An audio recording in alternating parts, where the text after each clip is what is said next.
This is episode number 26 of the Riff Tacos podcast. My name is Paul Misko, and today I'm going to be joined by another longtime friend, former bandmate, and former roommate, Mike Ilich. He was the vocalist for Robinson and also our band ThunderRider that a lot of people probably don't know about. But he and I and Nick Huffman from A Second Story Window started that back in 2008 when our bands were both done, and it was kind of our what the fuck do we do with our lives now, but we still want to play music project. So it was great because it kept us sane and gave us something to do, and there was no pressure. So it just came together really quickly. It was very simple, super fun. I had never played anything blues based or really much rock and roll up to that point. It was all from A Second Story Window and Robinson. So it's very elementary. Definitely cringe at some of the riffs, but there's some really killer stuff on there. It's just a fun listen if you like some like heavy Southern rock. So I'm going to get that on streaming. I've been saying I was going to do it, but I'm going to make it a point after this podcast to get it up there. I haven't seen Mike in a long time, and I'm stoked to catch up with him. You know, obviously we'll talk some more Robinson history too.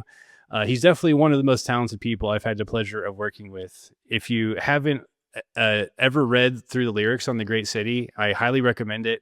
Very talented lyricist, and obviously just amazing what sounds would come out of his mouth.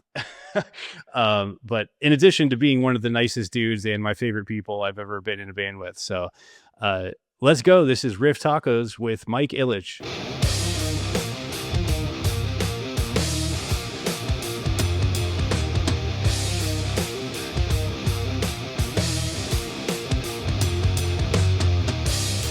Let's take things back to the beginning here. All right. So before Robinson, A Good Day to Die and all that, I know you were in Slander, right? Yeah. So very beginning, it started with Rev. Back in high school. Right. Yeah. I met those guys in high school. They already had a band, established band, and I was just doing sound for them. Ken's dad, Mr. Z. He taught me how to use a soundboard and how to set up, all the PA, all the wires and everything like that. Yeah. So I was just helping those guys set their shows up and running the sound, the mixing board while they played. And then nu metal came along, and they were more of a groovy, rock type band, and everybody started getting a little heavier into nu metal. And I forget what it was. We were at a practice and we're messing around. They started playing a Korn song, and I got up and sang it with them. And they're like, "Oh, you can make those noises." And I was like, "Yeah." And we just kind of, made a song or two, and then I just started becoming more of a fixture in the band. So that was mostly through high school. After that, it was jumping around, played with everybody in town, or at least practiced with them or tried out with them. Sift, some of the guys from Explicit after they broke up. Oh, I didn't know that. Which was Mike Sankey. We played in his basement of his dad's house for a little while. I think Josh also played with us a little bit, Josh Smith. Yeah. These are all local legend bands for people listening. Oh, legends for sure, yeah. Which, I mean, everybody was just so cool, it was like, a big family. So, it was a big incestuous family where people would just jump from band to band to band, Right. Which was fun. How did you get started in vocals before that? Were you like just fucking around by yourself before you got up and just sang with him that day, or? No, I never tried before that day. So before that, I was always a music lover. When I was, really coming into my own, it was grunge was a thing. Pearl Jam, Soundgarden, me and Chris Wilson, who is a longtime friend. We were big into grunge. And I loved writing. I loved literature. I loved reading. I loved writing. I've always considered myself more of a creative writer than, a musician. And it was just a nice marriage of the two, finally. Gave me a platform to tell stories because I wasn't patient enough to sit there and write an entire book. Right. Yeah. So you knew the guys in Aphasia and played shows with them a lot, right? Yeah. So after jumping around a little bit, I ended up with that rap metal band Slander, which they were good guys, but it was terrible. It was bad. You had two singers, right? Yeah, we had two singers. Neither of us could sing, cleanly. It was all rapping and screaming, almost like a head PE type, band. Yeah. Um, yeah, and we played shows with Aphasia a lot, but even before that, I met those guys before we started playing shows together. I think I met Joe Sidrovic. I met him at a Reef concert way back in the day. Um, I was probably 16. He might have been 14 or 15. Um, Wow. and he didn't have a ride home. And if I remember right, either we gave him a ride home or we dropped him off somewhere where he could get a ride. It was something like that. So that was when I first met Joe. And then years later, um, coming up to like the Warren rock offs and stuff like that, seeing those guys and meeting Jeremy and Rob and the whole crew. But Rob and I became good friends while I was in Slander. Rob and Jeff and everybody. Um, and after that, we just kept continuing to hang out after I had left that band. Yeah. So I remember when I was probably, if you guys were 16, 17, then I was like 14, 15. Like we yeah, were, Nick Huffman and I were freshmen in high school, and Rob and Jeff were seniors. So okay, like that was our, okay, we would start going to those like VFW hall shows and shit. And I'm sure I met you at some point through all that, but I really didn't know you until you came to, try out for a Good Day to Die. yeah. I've been going through. So I mean, this is kind of made me dive into the archives in my basement here, and I've been going through stuff and it's been bringing back some memories. But one thing I cannot remember is where I found out about you guys needing a singer. Um, Yeah, I was gonna ask you if you knew, because I was like, I did you know Jeremy or Greg, or how did that even come about? I mean, I knew Jeremy from Aphasia. I hadn't seen him probably in a while, but again, I was hanging out with Rob a lot. So I think Rob made the introduction, or I was at a party with Rob and Jeremy happened to be there. Um, Okay. and that's where we kind of started talking, and they invited me over to Greg's mom's house to Yeah. try out. Yeah. That that was like, I think so. I came up for my first like tryout or practice or whatever, just new metal as fuck. And with We all with my were. with my 7 string, but Jeremy Yeah. wasn't. He was cooler than everybody. Oh yeah, Jeremy's always been cooler than all of us. Yeah. So I come in there, and it was before you came, and you came maybe like 2 or 3 practices later, and they were like, the Yeah. singer from Slander is coming. And I was like, oh, holy shit. Like I knew the name. Oh my and, god. and then, yeah, you came down, and like, I remember them like asking, like, they called it at the time, like the Cougar scream. Like, can you do that? Yeah. Like converge Yeah. ish stuff. There was one scream on Reverse that I did a couple really high pitched screams that my back of my vocal cords would bounce, and Jeremy kept calling it the Cougar scream. I'm like, I don't know if I could reproduce that consistently, at all times. Um, but eventually it did. It all melded together somehow. Yeah. And like that first batch of songs we did as A Good Day to Die, there was like, we had like 9 of them or something. We only recorded the 3, but like, Yeah. Did we really have that many songs? Because yeah, I at least I 8. found Yeah. okay, I found those 3 songs online, and I forget where. But I was like, I cannot remember one other song that we had. So it's like, what did we do? Just keep playing 3 songs over and over? No, we had a full set, and we were planning to do like a full length, because we did the demo with the 3. And then that's when Jeremy was like, this is all really gay and dumb, and I want to write new music. And I was Yeah. bummed, because I really liked those songs, but it was all like, From Autumn to Ashes, Wannabe, metalcore or whatever. Yeah. Yeah. So he was It, right. he was right. I mean, and to be honest, like I my A Good Day to Die was my introduction to that genre of music, and Me too. Yeah. I still don't, I can't track all these genres. It's all metal. Yeah. It's just all metal to me. It's just different nuances of Well, metal. there's a million more subgenres now than when we were going at it.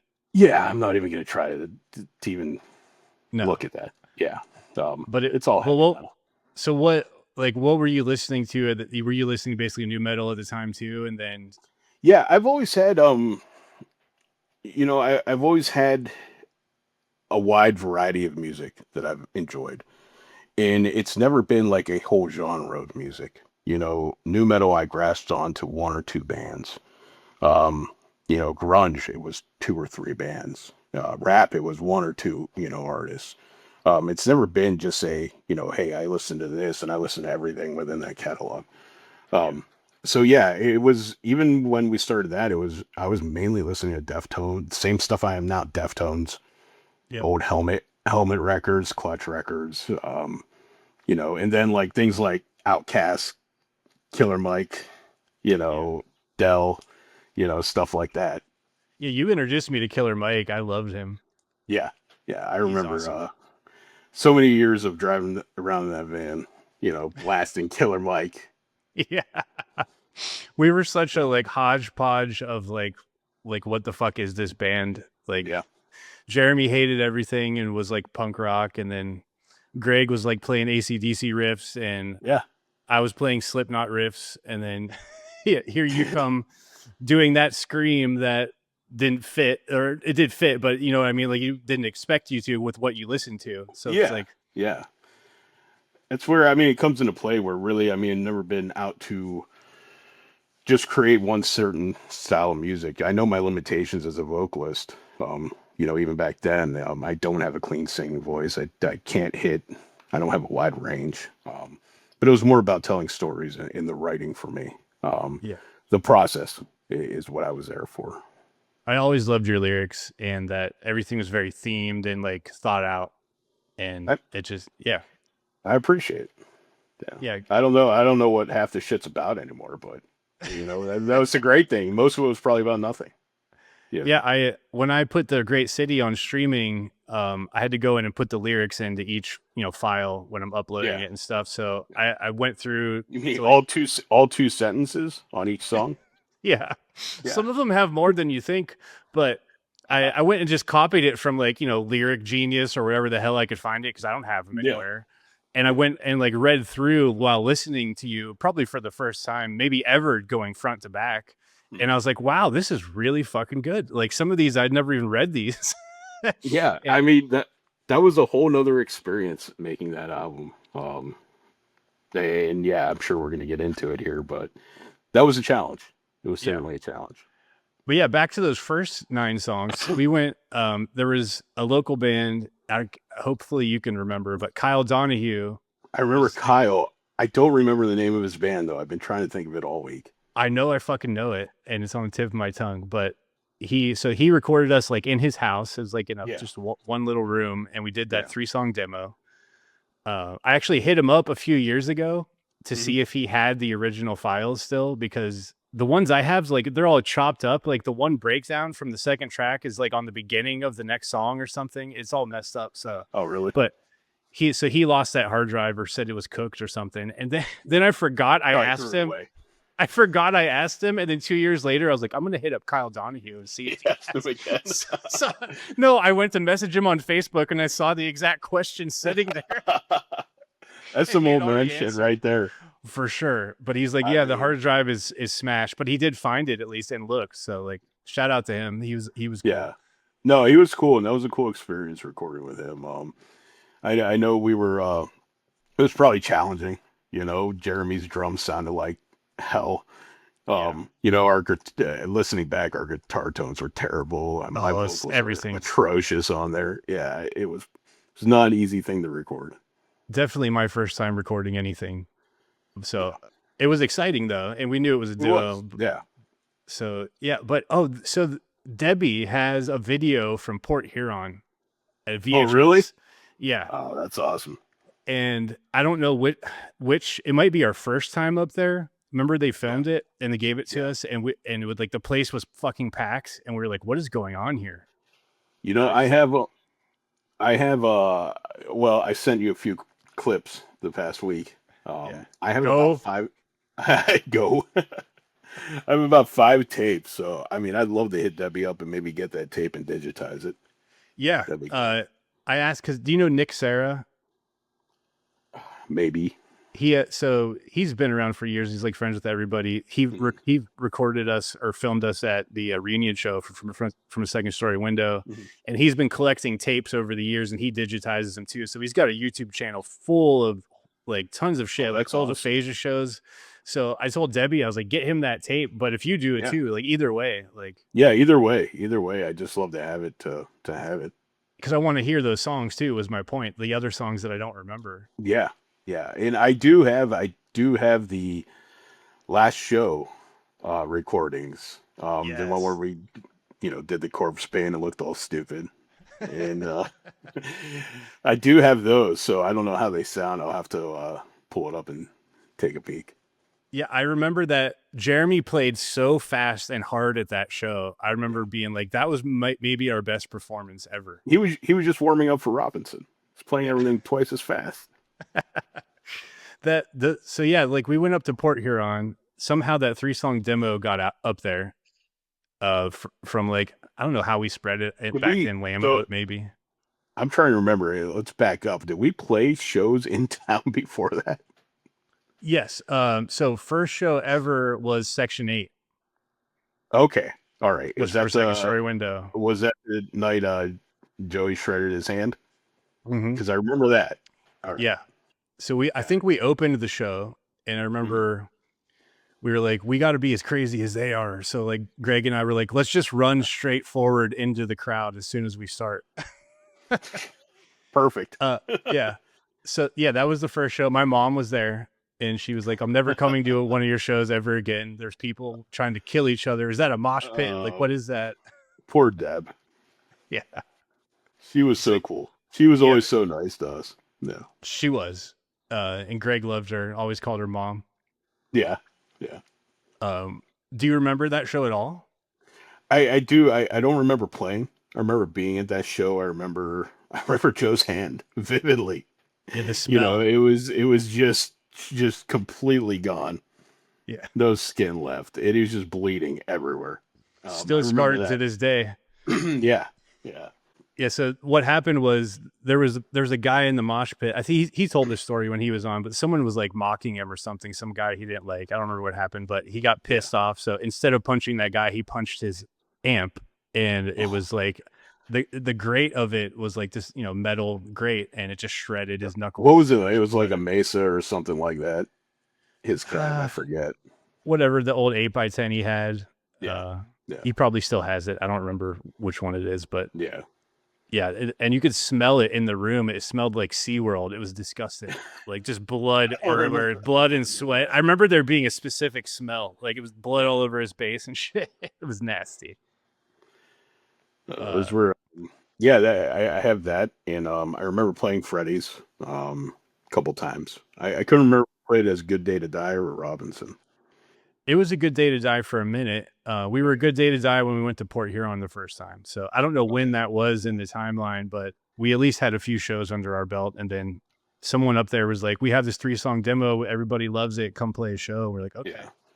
So what year did we start? I know we released The Great City in 2005 or 6. That was 06. I think the EP was the year before. Then we went and added those songs. How many years before that were we going? I'm pretty sure we started in 2002. That long? I was a junior in high school. I remember going to my first practices. Okay. Yeah. And then, so we were a Good Day to Die for at least a year or two before we changed the name. Yeah, it had to have been. And we probably just kept going to Michigan to play because that's the only place people liked us. Yeah. Remember we went to DC? Did we go as A Good Day to Die or Robinson? Yeah. Debbie was still in the band. Yeah, it was early. Okay. He messaged me the other day. We were talking. The Deftones self-titled record came out that week, and we listened to it on the way down. I remember it was the one with the skull on the front, right? Yeah, the shirt that you used to wear all the time. Yeah, I say I had that shirt. Yeah. Yeah, I remember I said to like Greg, I think I was like, it's the only shirt I can picture Mike in back in the day. I think I wore that the entire tour. I wore that through like 40 states. Pretty good. We took we'd go on tour, take like 2-3 shirts with us, hope that we could trade some shirts with another band to have a fresh shirt. Yep. And we know what we didn't do is we just lived in the same clothes we played in. When I learned later when I joined FASSW, it was like have one shirt for shows. Yeah. And just wear that shirt every night and keep your other clothes clean.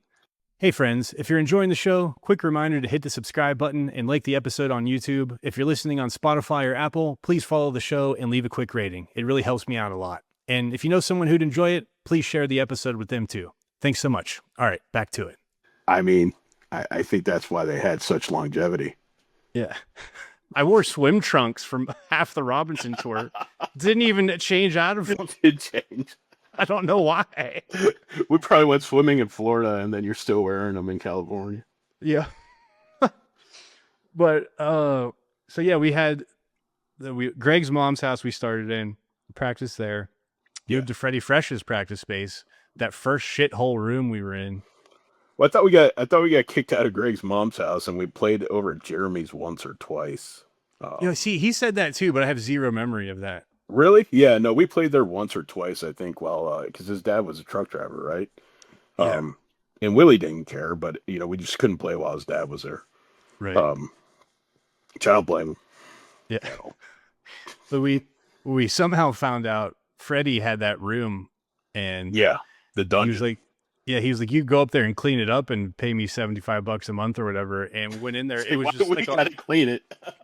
It was like a hoarder's room. Remember, there wasn't even lights, no windows. No, I don't know if people were living up there at one point or what, or if it was just a catch-all, for people's track. Well, there was other bands playing up there. Yeah. Before, like Tim's band. What were they called? Oh, they were on the end of the hall. I remember we took their room later. War Between One?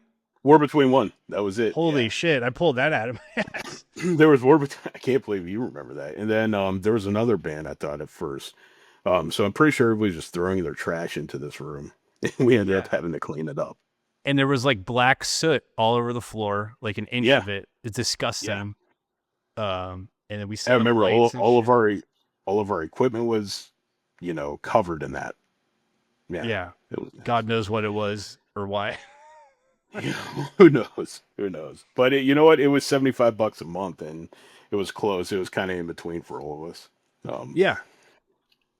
But then they moved us. They moved us to the better room, and then immediately boarded up the windows. Yeah, that first part where we could open them up and because we're smoking in those rooms and shit too. So yeah, and it was 1,000 degrees in there because there's no AC. It was dead of summer. It was either freezing or roasting.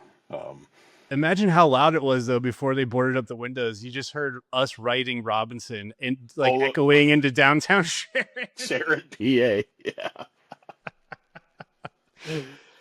Those were special days though. It was like the first time I felt like, oh, I'm part of something cool. Like my first real band. And I think that was the room where we decided to do the name change. Yeah.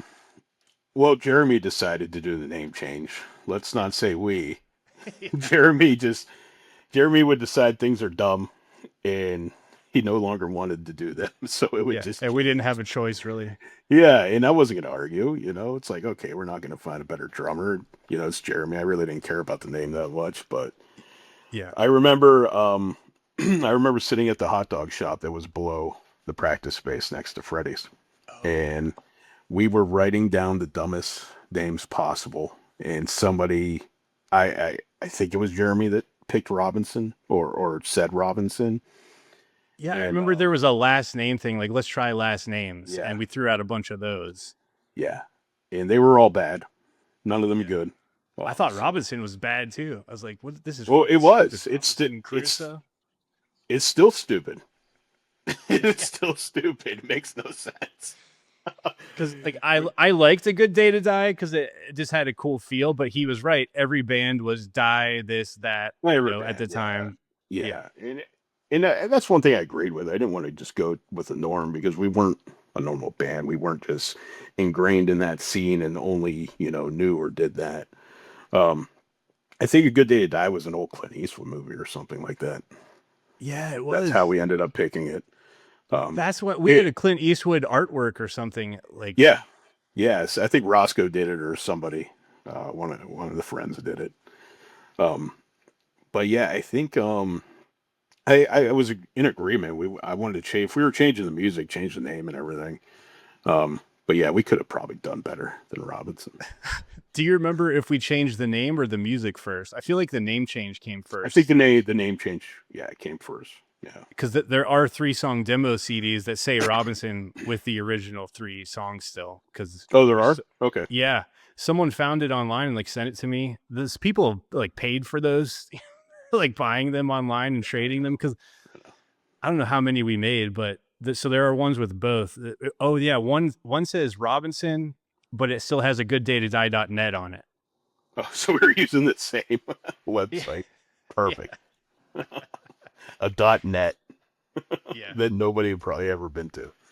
No, I don't even remember like who made it.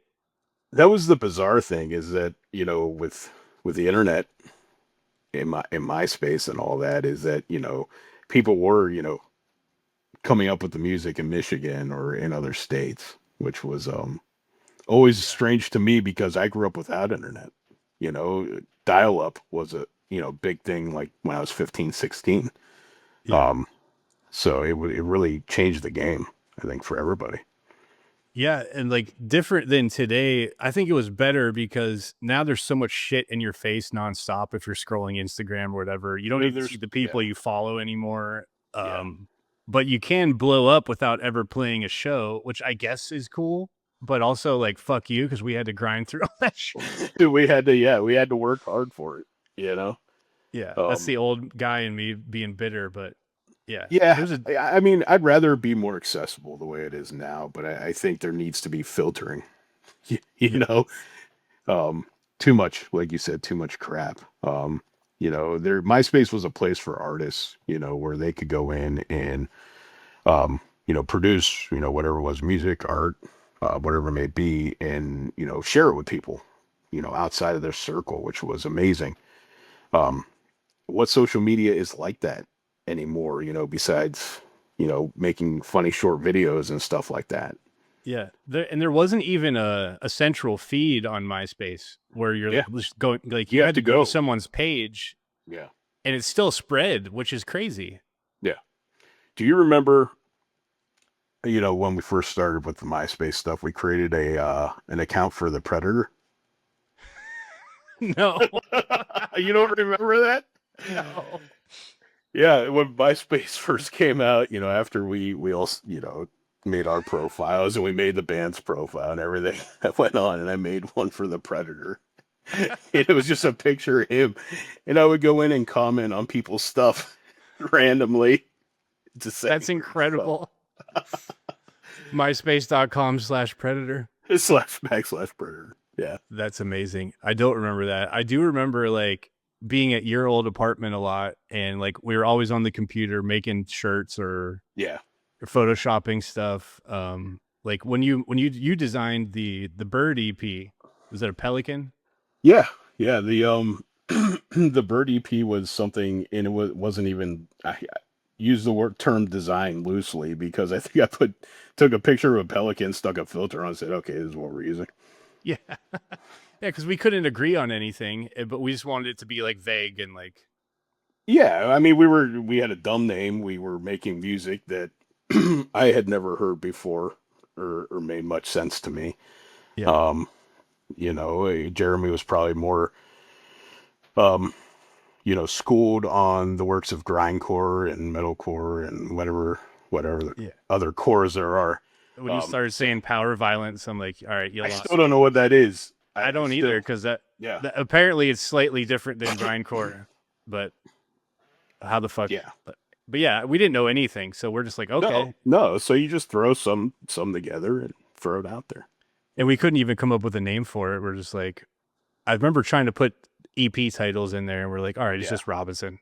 Yeah. That's it. Yeah. A self-titled EP. Okay. Self-titled, done. Do you remember when we really first started trying to change the sound, like, and he got rid of his toms and shit? So I was trying to backtrack and go through the whole progression of our band. So Good Day to Die, we played shows in Michigan, and now I guess we went to DC. I don't remember that, but yeah, it was like one show with Kyle Donahue's band. There's a picture of us with him. Yeah. That's funny. I have no recollection of that I don't Yeah, know. I have those pictures. I'll pull them up for when we post this and stuff. Did we do a little East Coast tour as a Good Day to Die? I think so. We did. So and I believe it was with Everything Falls Together. Yes, I remembered their name earlier. Yeah. Were we a Good Day to Die or were we Robinson? I'm not positive, honestly, but it felt that was really early on still. That was like our first thing. It was, That like was at least really early, a week or two. I remember going to Virginia Beach with those guys, and Yeah. there was a few other shows, but I was trying to piece together where in the timeline that fell. Yeah, that was like at least a week. It was our first real tour. Yeah.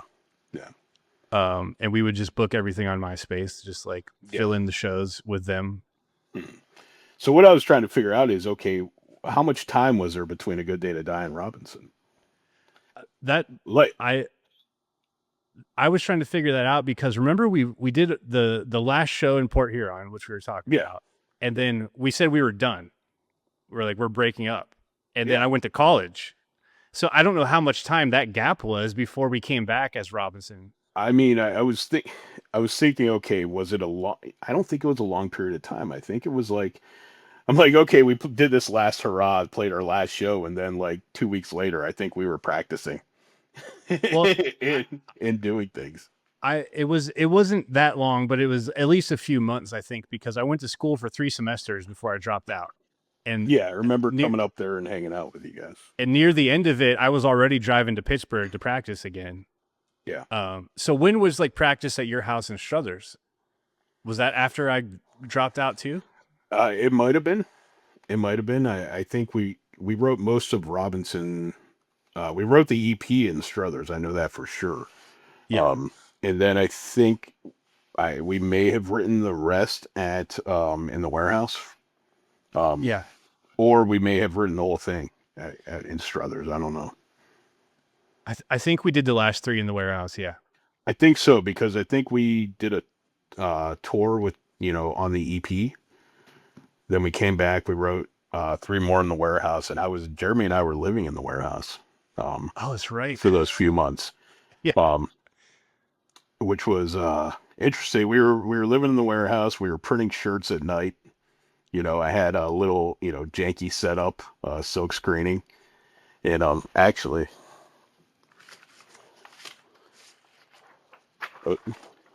holy shit. Digging through the archives and found this. And that's when I texted you.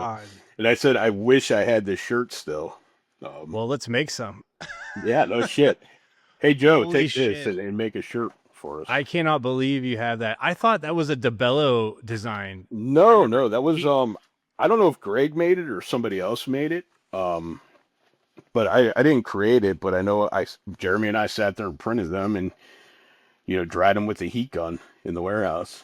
I remember people getting their packages of the werewolf shirt and that shirt and saying, God, it reeks of smoke and stale beer. I remember that. Yeah. Yes, that's what you're getting from us. That's what you're getting. Yeah. And this was the one we never got to print this. But it was supposed to be a 2-color. Oh shit. I called it a mother shirt. Wow. So is that a snake? What else is in there? It's like like Virgin Mary and a snake. Oh, okay. I can't see it because it's like negative. Yeah, it's a negative. Yeah. I can't believe that. I remember that font too. It's called Ghastly Panic. You remember the name? Yeah.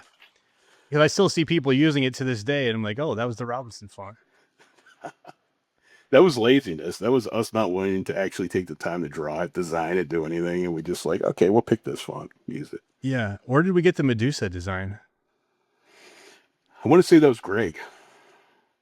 Pretty sure Medusa was Greg, Werewolf was me. I think Greg did the Horseman one. And then the other shirts were my designs, the Western shirts. Yeah. I remember this. I always thought that was later. That was on our last tour we had that merch, I think. Remember the baseball tee? It was just like a box with us 4. Do you have it? No. You don't? Oh my God. I think I have one Western hoodie. Holy shit. I'll see if I have two of them, I'll throw you. Yeah, that's crazy. Yeah, there's like I saw someone sent me one on Instagram and I'm like, I don't even remember what the hell that is. I forget what it even looks like. I can't use my phone right now because it's my Yeah. camera, but yeah, there's like a bunch of lost memories, designs, and yeah, this whole gap. I'm not so unclear on it. So like we moved from Freddy's to your house, and that's where the real Robinson shift change Yeah. sounds like. Yeah. And I remember we got through the first song that wasn't the intro, that and then Yeah. whatever, the track 2, and we finished that, and I was like, okay, I finally grasp what we're doing here, and it's fucking insane. I didn't grasp it. I still didn't grasp it. You know, it took me until we recorded to really grasp what we were doing because um it was just you know, we were playing in my basement or my living room or something like that, and Yeah, it was just loud and indistinguishable. Um I remember when I first heard it, I was like, I don't know if I want to do this. I was like, I was like, this is a little outside even, you know, my comfort zone. Um, yeah. I had never heard anything like it, and I was like, everyone's gonna hate it. yeah, But then I've somehow got into Jeremy's mindset, and I was like, good, fuck them. Like, let's not do breakdowns. Yeah, all no right. Like, breakdowns. Yeah, no breakdowns, no melody, no pattern that repeats more than one or two times. yeah, You know, for a writer, it's a nightmare. yeah, You know, it's like, okay, what do you do over this? yeah.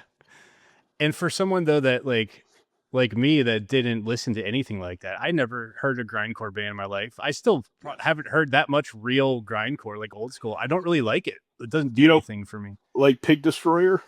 I'll listen to some Pig Destroyer, and I'm assuming that's grindcore. I Um, guess, yeah. Like and Napalm Death, like the OGs. Like I don't listen to that shit. no, I don't listen to it. You know, I'd Or rather old throw on. death metal. Yeah. I'd rather listen to Deftones Yeah. Yeah, or but for Clutch or like, something. so Yeah, that was you and me. I'm like, I love Slipknot and Deftones, and I started getting into like Converge and whatever yeah, Jeremy would show me. Every Time I Die, loved that, yeah. whatever. VTID, Poison the Well, um, And we Dillinger still didn't sound Escape. like any of that shit either. No, we didn't. Yeah, we didn't. So for So you to it's like, figure that out and do as good as job as you did, when you're like, I don't really like this, I don't know what it is, yeah, and then it comes out that well, like you fucking killed it.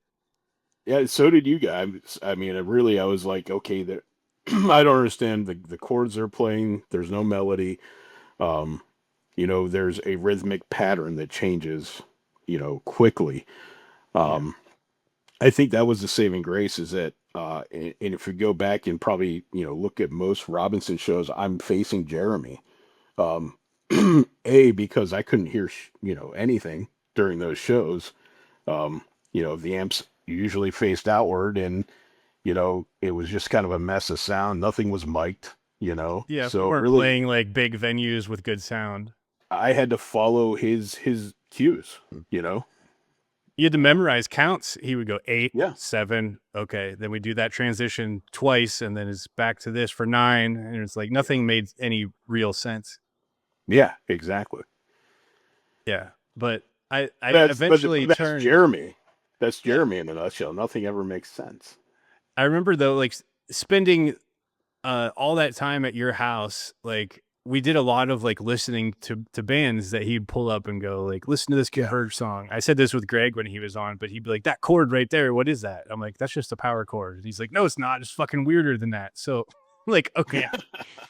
So that's how we came up with the Robinson chord that looks like this, which is just a mess of dissonance and Yeah. heaviness because it's a power chord, but you just make it really sour. And we did have like, there was melodic chords in there, but you have to really listen to like pull it out. Cause like I There was was like, I'm going to put Deftones chords in there because I want it to yeah. be pretty and fast and chaotic. But There's melodic chords, but there's no melody. yeah, There's zero melody. It's like you said, just counts. yeah. But the intensity, like he always would bring up Concubine and be like, that's our like blueprint, Yeah. Yeah. just instead of one short fast song, they're all going to be like that and just blasting most of the time. And then we'd get them to do those like quick little, okay, we have a groove here or sort of a breakdown at the end of the song. Yeah, but it was very short-lived, that breakdown. Yeah. It would be 5 seconds. Yeah. So many shows you see people pacing back and forth before they even really knew us or heard us. Just And waiting for it. they pace for 45 seconds, and then we start a breakdown, and it ends after 3 seconds, and they're like, "Oh, guess I'm gonna go." The did you see the clip I posted for Greg's episode where it was that show we played with On Broken Wings, I think, where nobody wanted to see us at all, and we I were don't think I all like, saw the clip, but I do remember that show. Yeah, so that the one song that ends with our like longest like breakdown, the dun dun dun yeah, dun, we played that so slow live, and it was crushingly heavy. It was awesome, and I yeah. wish we had recorded it like that. But I found that clip. It's on my Instagram. Like I cut into it. Like We always played that slow live, didn't we? yeah, I Yeah, think at first we didn't until we were like, well, we should have did it like this. But it was so slow crushing. down. Yeah, Yeah, and that was the simplest most breakdownish part we had, yeah. other than like the Converge ripoff one. I remember so many days of you guys, being in the base, and I didn't even join some of them because it was easier for me. Like when you were playing in the basement, it was easier for me to hear what you were doing upstairs. I Yeah, would sit in the kitchen, and the floor would muffle it enough for me to pick out the patterns of what you were doing. right. And I had this little crappy tape recorder that I would try to record things on, and play it back later that night to try to write to, and it's just a wall of white noise. Um, but then it just broke down into, okay, I'm going to write a story. I'm going to, you know, I usually write way too much and then edit myself. Mhm. Um, but I was like, I'm going to keep everything short and sweet, couple sentences, and let's see how this fits in to the music. Right. So how did the idea of the Great City, because it's like based off like biblical shit, right? Yeah, it's not based on. I mean, I want it to be biblical. I want it to be as epic as a biblical verse or whatever it may be, and use some imagery from that. But I think the idea came into play like, okay, it's the end of the world. What are you gonna do? Are you gonna be the person that hides, the person that cowers, the person that fights? You know, where is your place in this earth? Right. In trying to just build off of that global theme. Um, so in using biblical references to kind of accentuate it. Yeah, there was like Sodom and Gomorrah was something to do with that, right? And It the was Great City was where they the great piled the dead or something. Like the great city. It was referred to as Babylon. Most verses that mention the great city referred to Babylon in the Bible, which is where the apocalypse, and all that, you know, the land of sinners and whatnot. Um, and then some of them refer to it as Jerusalem as a great city. So I think it's a little unclear exactly what the great city is or was, but in that reference, I just kind of use it as, okay, this is the place where hell on earth is taking place. right. Yeah, reading through those when I put that up, I was like, this is really, really good and like way better than I remember. And I'm sure I hadn't even read some of those ever. Yeah, I don't think most people had. I mean, the screams are indistinguishable, which I think I liked. I was able to hide verbiage behind them. Um, where saying a word that's typically difficult to say or fit into a song is easily done when you can't distinguish what you're saying. Right. Um, Um, what was I going to say? There was one song I read specifically that I was like, this is really good. And now I'm not going to be able to remember it.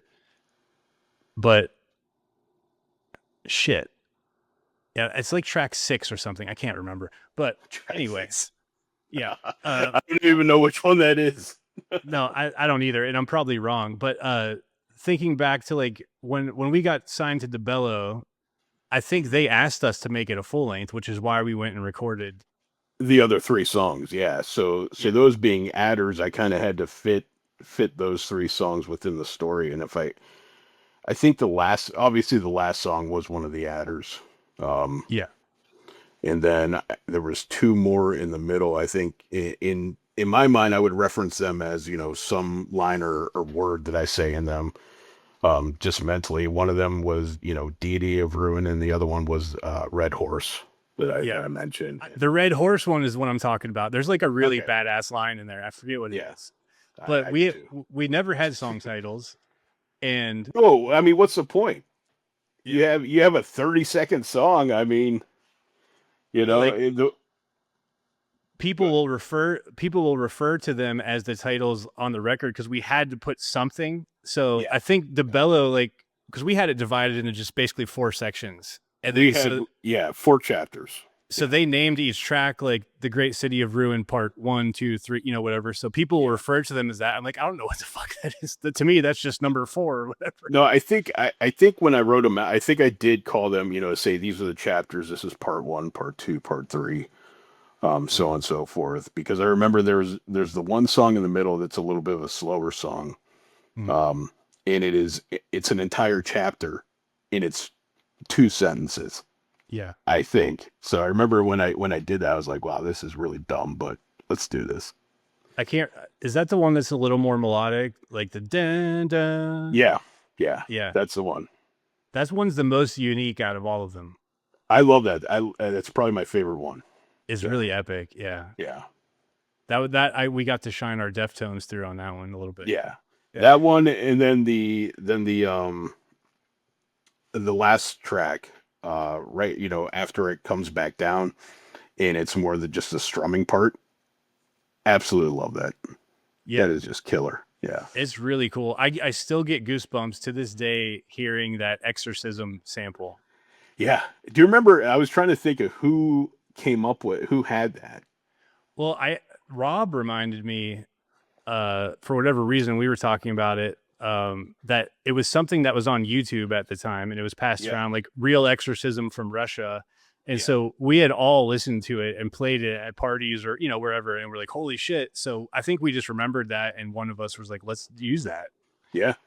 I remember at practices pulling it up on, and I don't remember if I had a phone that had that capability yet, or if it was a computer or what it was, but I remember holding it up to my microphone while you guys were playing it. Oh, wow. To see how it would sound before we went into the studio to record it.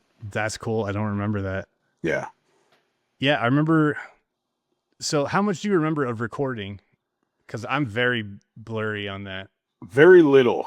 I remember Debbie couldn't play some of his parts, so you recorded some of the bass on it. I remember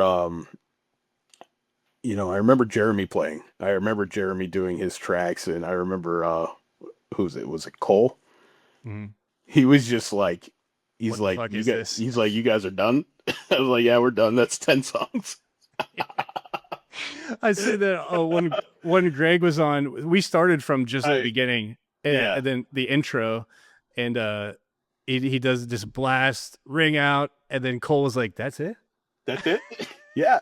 Like, yeah, man. And we got 9 more of those, and you're done.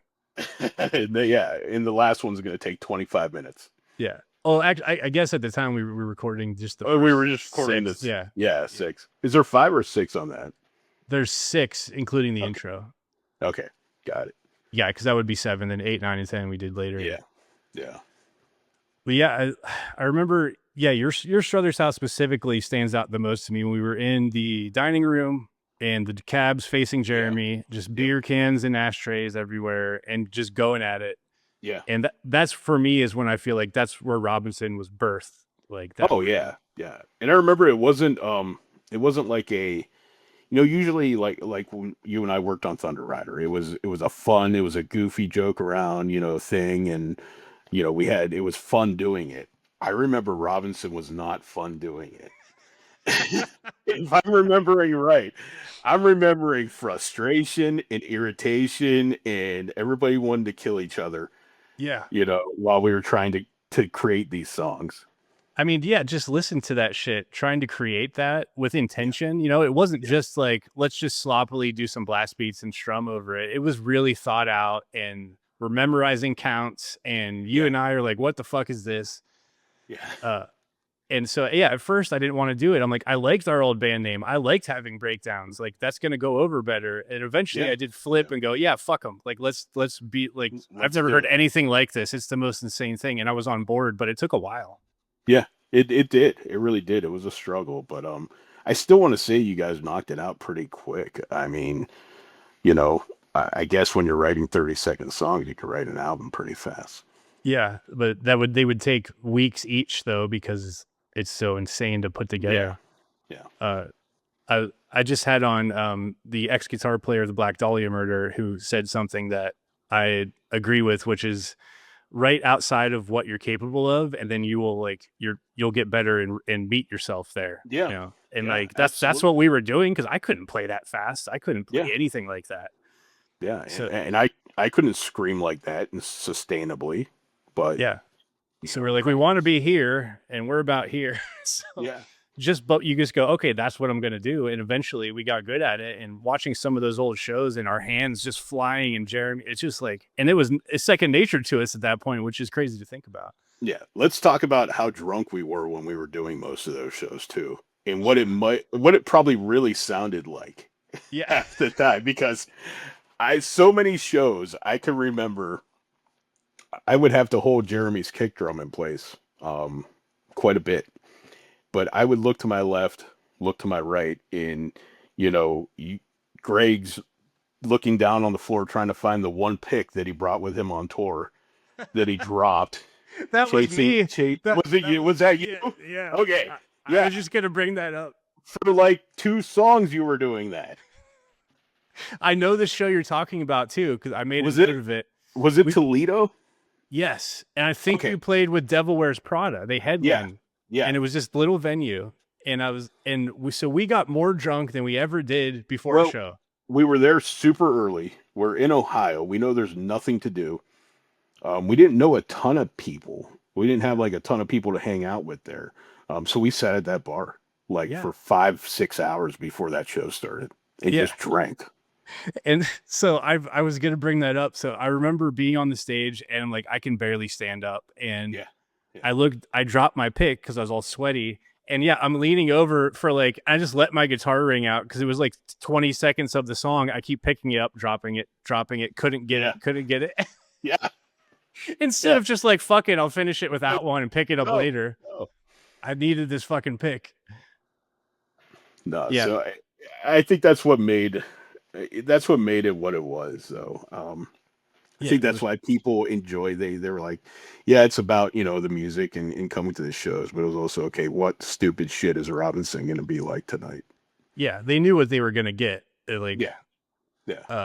I think that night was also, do you remember the hotel that got destroyed? Yeah. Yeah. I remember that till today. I remember hanging out with everybody. They got us a hotel room. I remember going to sleep, and I remember waking up to hearing a lot of noise, and then just seeing everything destroyed. Us saying, "Okay, let's get the F out of here." And as soon as we open the door, the cops are standing there. Yeah, and I'm like, I just woke up, man. I don't know what's going on. Yeah. And I still don't, I don't know who it was or what happened. But there was another band with us, or was it just people who got us the hotel room? I don't remember. I don't remember. I really don't. But it was full on rock star destroy a hotel room shit, ripping things out of the wall, breaking everything. And luckily, it wasn't in our name. No, it wasn't in our name, and surprisingly, they let us go. I was like, I don't know what happened here. We don't have any money though. Yeah. Are you going to let us go, or are we going to jail? What is it? Yeah. Someone got in a lot of trouble for that. Probably. Yeah. That's the crazy thing is, that was probably the one time where I was a little nervous, and I was like, man, I think, were we on tour or was it just a one-off show? I don't think so. I want to say it was a weekend thing or something. Just a weekend thing. Yeah. It's like, we're in Ohio. We get arrested. Something stupid like this, Like, The only tour it could have been a part of, I was like maybe the Everything Falls Together one, if it started there or something. yeah, I don't remember. yeah.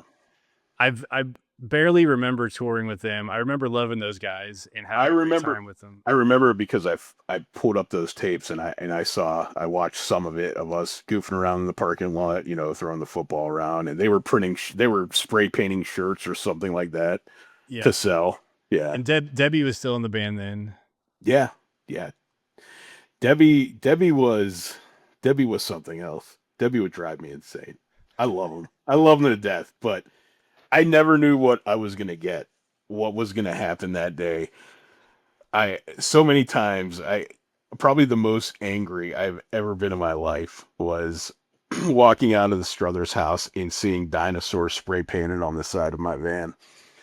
And I say my van because that was the vehicle I drove.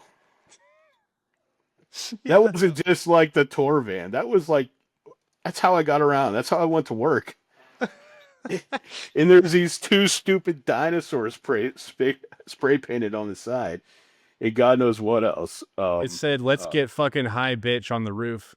On the roof, and it said Boner 666 on the roof too. Yeah, yeah, Yeah, I remember that from Mexico very vividly. yeah. Oh my god. Yeah, That that blue van. I can't believe that got us across the country and back. that van was awesome. That van was was. way better than that was the Minnow. We used to call it the Minnow, and it did us so much better than the Horseman van. The Horseman van did us dirty. Yeah, which you think by looking at them, the old Dodge Ram would have shit the bed Yeah. first. No, but that thing was a tank, man. Yeah. I remember we had a couple problems. I think the battery died on us once, and probably had a flat tire or two. Yeah, But that's nothing all major. shit. Do you remember how you would have to roll the window down?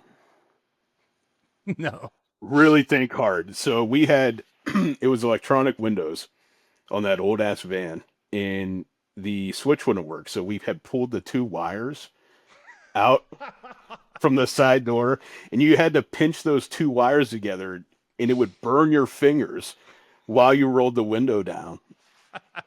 That is incredible. Yeah, and we never fixed it. We just kept living like that. Yeah, and there were no seats in that van. Those back. seats. Yeah. So we just piled the gear against the back because we didn't have a trailer. And then we just, like, whoever the other two were in the back, like, because we never really brought a merch person either. No, we didn't. So just the four of us, or Yeah. five at least at start. Yeah, 5 at start, and then I think we did. Did we do the other? We did the other full U.S. tour in the Horseman van, if I Yeah. remember right. We did the first one. We did 2 tours with Signs of Collapse, and the first one was in the blue van. Yeah, yeah. And that which also, before we get to the second one, when it caught on fire, you remember that? In Texas, yeah. There was whoever we bought that van off of. They literally just had plywood screwed down to the floor of the van. It used to be an old luxury van. It had like a TV stand or a table stand in the middle. That's what that hole was, yeah. Which was what we were using for an ashtray back there. So I remember when we got it, there was nothing back there, but it was just plywood. Yeah. So I had put carpet in there. That's what it was. I put carpet in there, and I put that piece back in because there was a hole. So whoever put the plywood in, though, screwed down, used such long screws that it was touching the exhaust pipe. And finally that heated up and started burning the wood.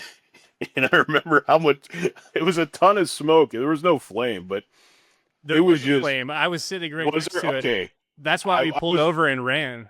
I was driving. Yeah. driving. So I just started seeing smoke, and I'm like, what the fuck are they doing? Because we You would know? sit around that hole like a fucking campfire, and we would Yeah. just, like, 3 of us sitting Indian style, just smoking cigs, and we would use it as the ashtray. And then it started smoking. So at first we're like, oh, put that out. It was like a piece of a cigarette, but it was the screw heated up, and it Yeah. caught the carpet on fire, and it started smoking a lot. And then there was an actual flame. And that's when we were like, It's going to blow up or something stupid. Yeah.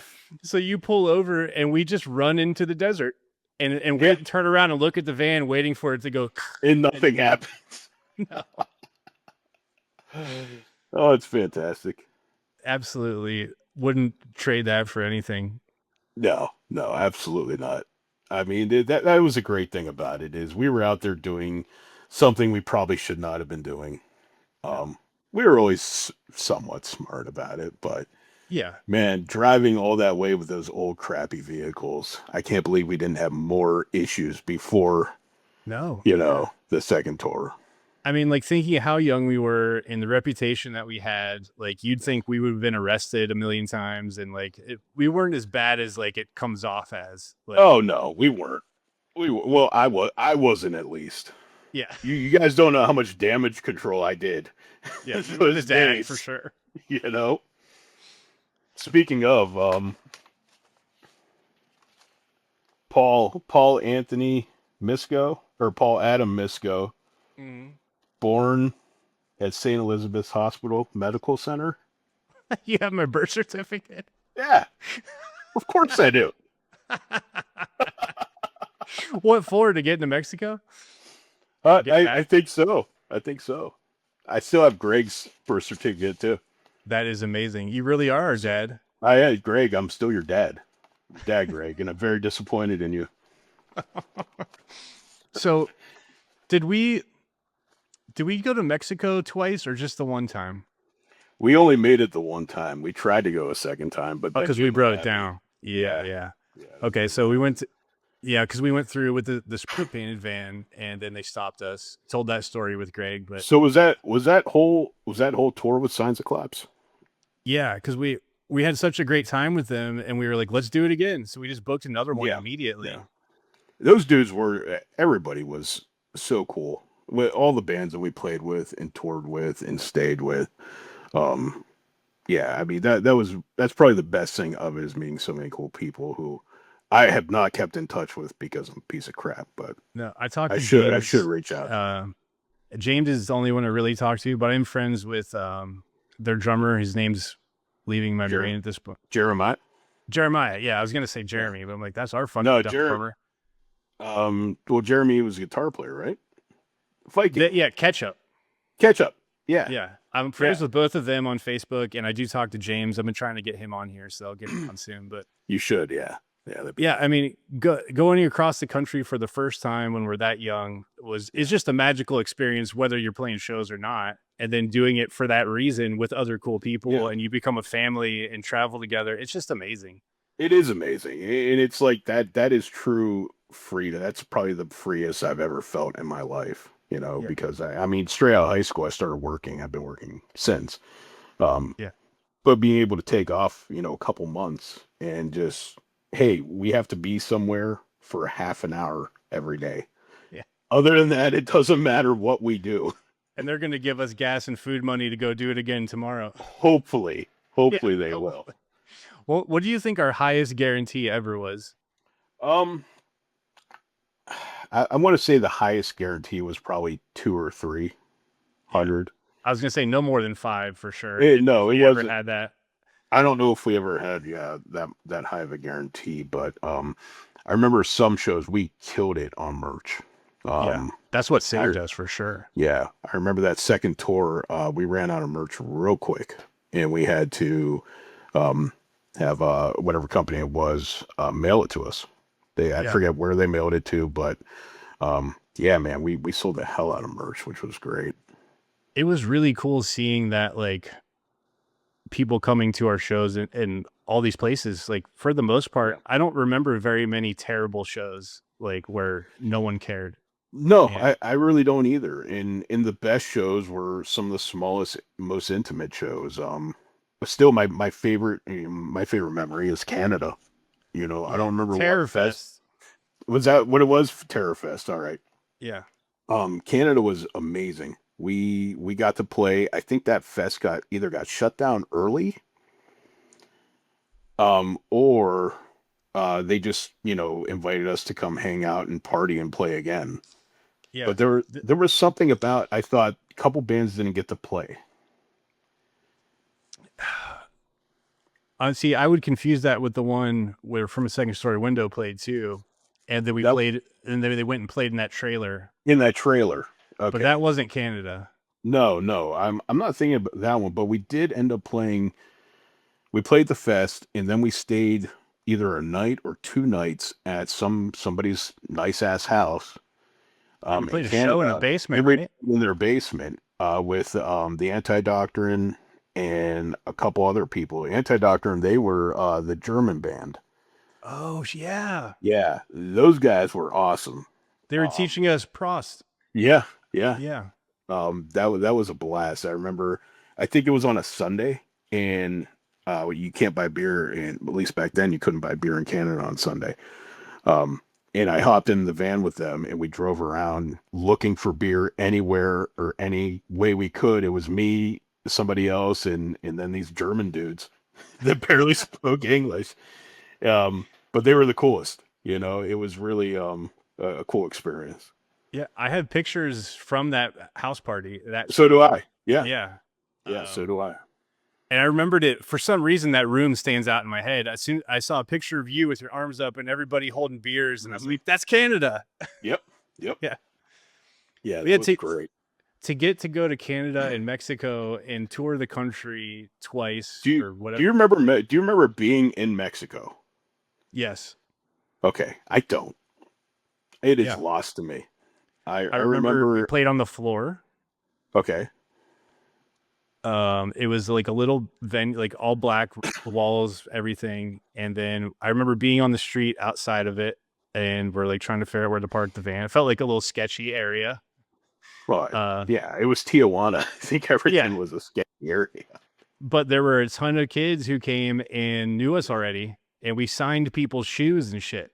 Really? I Yeah. don't remember any of this. Yeah. And that might have been one of my blackout nights because I probably wasn't driving or something. Where did we stay there? We didn't stay there. We came back that night. I remember they were telling who took us over the border. There was somebody who came, met us in San Diego, took us over the border. They arranged all the paperwork and everything like that for us. know. I don't know his name, but awesome dude. And I remember driving into Canada. I remember they had to, I don't know if they made us pull our equipment out or not, or they just, took us out of the van and scoped it out. Or not Canada, Mexico. And then I remember coming back. I don't remember being there. I don't remember the show. I remember walking down the main strip, and he was telling people we were an American band, and they were pouring us shots. I don't remember. And I don't know if That's probably why, though. I don't know if he was paying for them or if they were just giving them to us. But after that, it's just I'm blacked out. Yeah. But coming back, I remember vividly them telling us we had to get out. They threw the X-ray over our van. I'm like, they're just gonna not let us back in the country. No, and then they loved the paintings on the roof. Yeah. They were joking about that because at first we were like, we are fucked for some reason, Yeah. but we had nothing. We didn't do anything wrong. But he walked over and was like, "You guys, what did Greg say when he was on? He's like, you guys, you have the van with boner 666 on the top of it." It's exactly what he said. We're like, "Yep, that's us." Yep. Yeah, that's us. And they were like, "We loved it." Yeah. Yeah, they were surprisingly cool about it, but it was kind of a sketchy situation. Yeah, because like if you see that coming through the border, Yeah. and then you see us inside, you're like, there's definitely a pound of coke somewhere. Yeah. Do you remember us? We were trying to get into New York, and the cop pulled us over before we hit the tunnel. It was like the tunnel police or something like that. They wouldn't let us drive through the tunnel. I don't know if it was the Lincoln Tunnel or what tunnel it was. I don't remember that. No. The cop, he was like, "You guys can't drive through. You got to be securely fastened in seats with seat belts and this and that and the other." Because we had no seats in the back. So we had to turn around and detour and try to find a bridge to go over because they would not let us through. Yeah, I mean, you're not even really supposed to drive like that at all. It's probably No, you're not. No.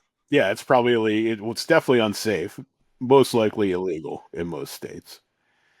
Do you remember the time when you were driving and I was in shotgun and I had my head down looking at something and I fucking freaked out because you were taking like an exit or something, so you were veering over, and I looked up right at the moment as you were veering, and right in front of us was this brick container wall, and I go, "Ah!"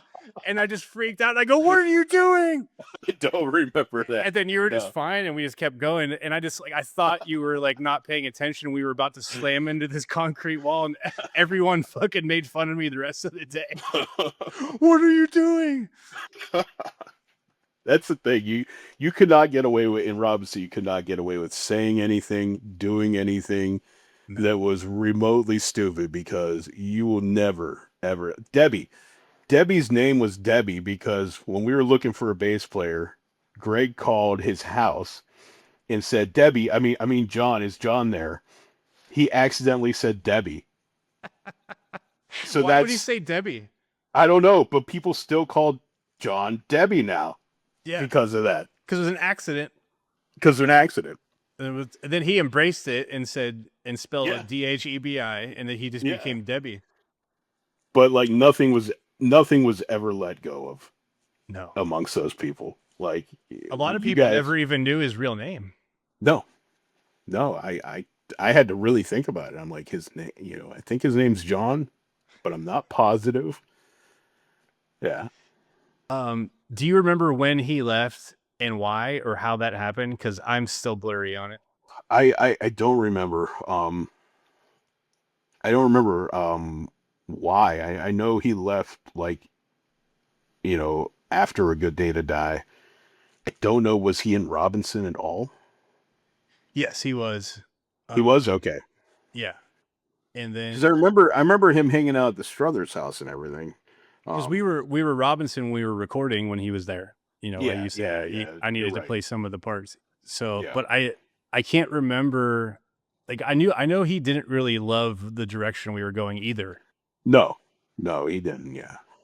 And so I can't remember if he quit or we were like, it was like he's unhappy and we were like, all right, well then fucking leave or whatever. But then we ended up doing the four guy thing. And that's when the Horseman came, and that's when the Boss pedal came. The Boss was my favorite band member. Yeah. Boss never gave me a hard time. He never gave me any shit. He was yes. So we got, I think it was your idea, because we were like, we didn't want to find anyone else. And I was like, I didn't even know it was possible. Yeah, and I thought about it. I was like, why can't we just, use an octave pedal, plug it in, and see what it sounds like? So we had that shitty bass stack was like a 115 and then I think it was just a 115. No, there were two, because I would stack them. Yeah. But they were terrible. They sounded like shit. Yeah. And then I would run my guitar to the Boss pedal, and then one would go to my amp and one would go to the bass cab, and I could turn it on and off, or just play bass if I wanted to too, which was weird. Which is It worked though. It worked, and I think it really made our sound unique, because really, what's a bass player going to do to that music other than just follow what the guitars are? You're not going to do any cool bass lines. Yeah. So it worked, and it was much more comfortable with 4 people in the van than 5. And we got to be the Horsemen because of it. We got to be the Horsemen. Yeah. That had to be your idea. I don't remember. I was trying to think. I do remember yelling it at shows a lot, but I don't remember exactly where that started. Or maybe Greg made that shirt or something like that, and that's where it came from. Yeah, and we're like, oh, we're the 4 Horsemen. Yeah. Do you remember when he got the 4H tattoo and Jeremy fucking ripped him a new one for it? Yep. So you got 4H tattooed behind his ear. Yeah. 4 Horsemen, and then Jeremy just goes, of course, 4H Club. 4H Club. Yeah. That's what it means. It's the dumbest fucking thing. That was a problem in Robinson. You couldn't do anything without being just destroyed. No, you were gonna get wrecked no matter what. You're gonna get wrecked. Yeah. And all the stupid things that, do you remember the Go thing? I forgot about the Go thing until I saw that clip. Is that from G.I. Joe PSAs? That was from G.I. Joe. Do you remember our G.I. Joe names? No. I was Roadblock. Yes. Yeah. Jeremy was Spread Eagle. And I don't remember yours and Greg's. I do remember those two. Spread Eagle and Roadblock. Roadblock. Oh, we used to watch those all the time. They're like the first thing on YouTube that was like funny. It was like J-Dubs or something like that did it. And they would just dub over all G.I. Joe clips. Yeah, those are fucking legendary. They are. We watched them so much. But then, yeah, we would say, because he said, Mr. Body Massage Machine, go. Yeah. So we start. You sent me that clip the other day. He records the video camera with his phone. It's just us going, go, go, go. Just constantly while I'm driving. Yeah. We got to get those digitized. I'll post them all on YouTube. That would be absolutely. Like I said, there's 5 tapes there, so I don't know how many hours of shows and stupidity are on there. Yeah, hopefully it's all stuff we actually can post. I think so. I don't think any of it's. I mean, it's probably mostly, captain's logs and in shows. That's what I was gonna bring up next. Is Captain's Log. Yeah. So this was my video therapy during my night drives, because you guys would fall asleep. There was nobody would navigate for me or for anybody. If somebody was in the passenger seat, they were sleeping. I was like, you know what? I'm just gonna set up the video camera and just talk a little bit about how the day went, this and that. And usually it would start with me killing Greg or killing you or something. Yeah, you start at Captain's Log, day whatever, in the desert. Greg's dead.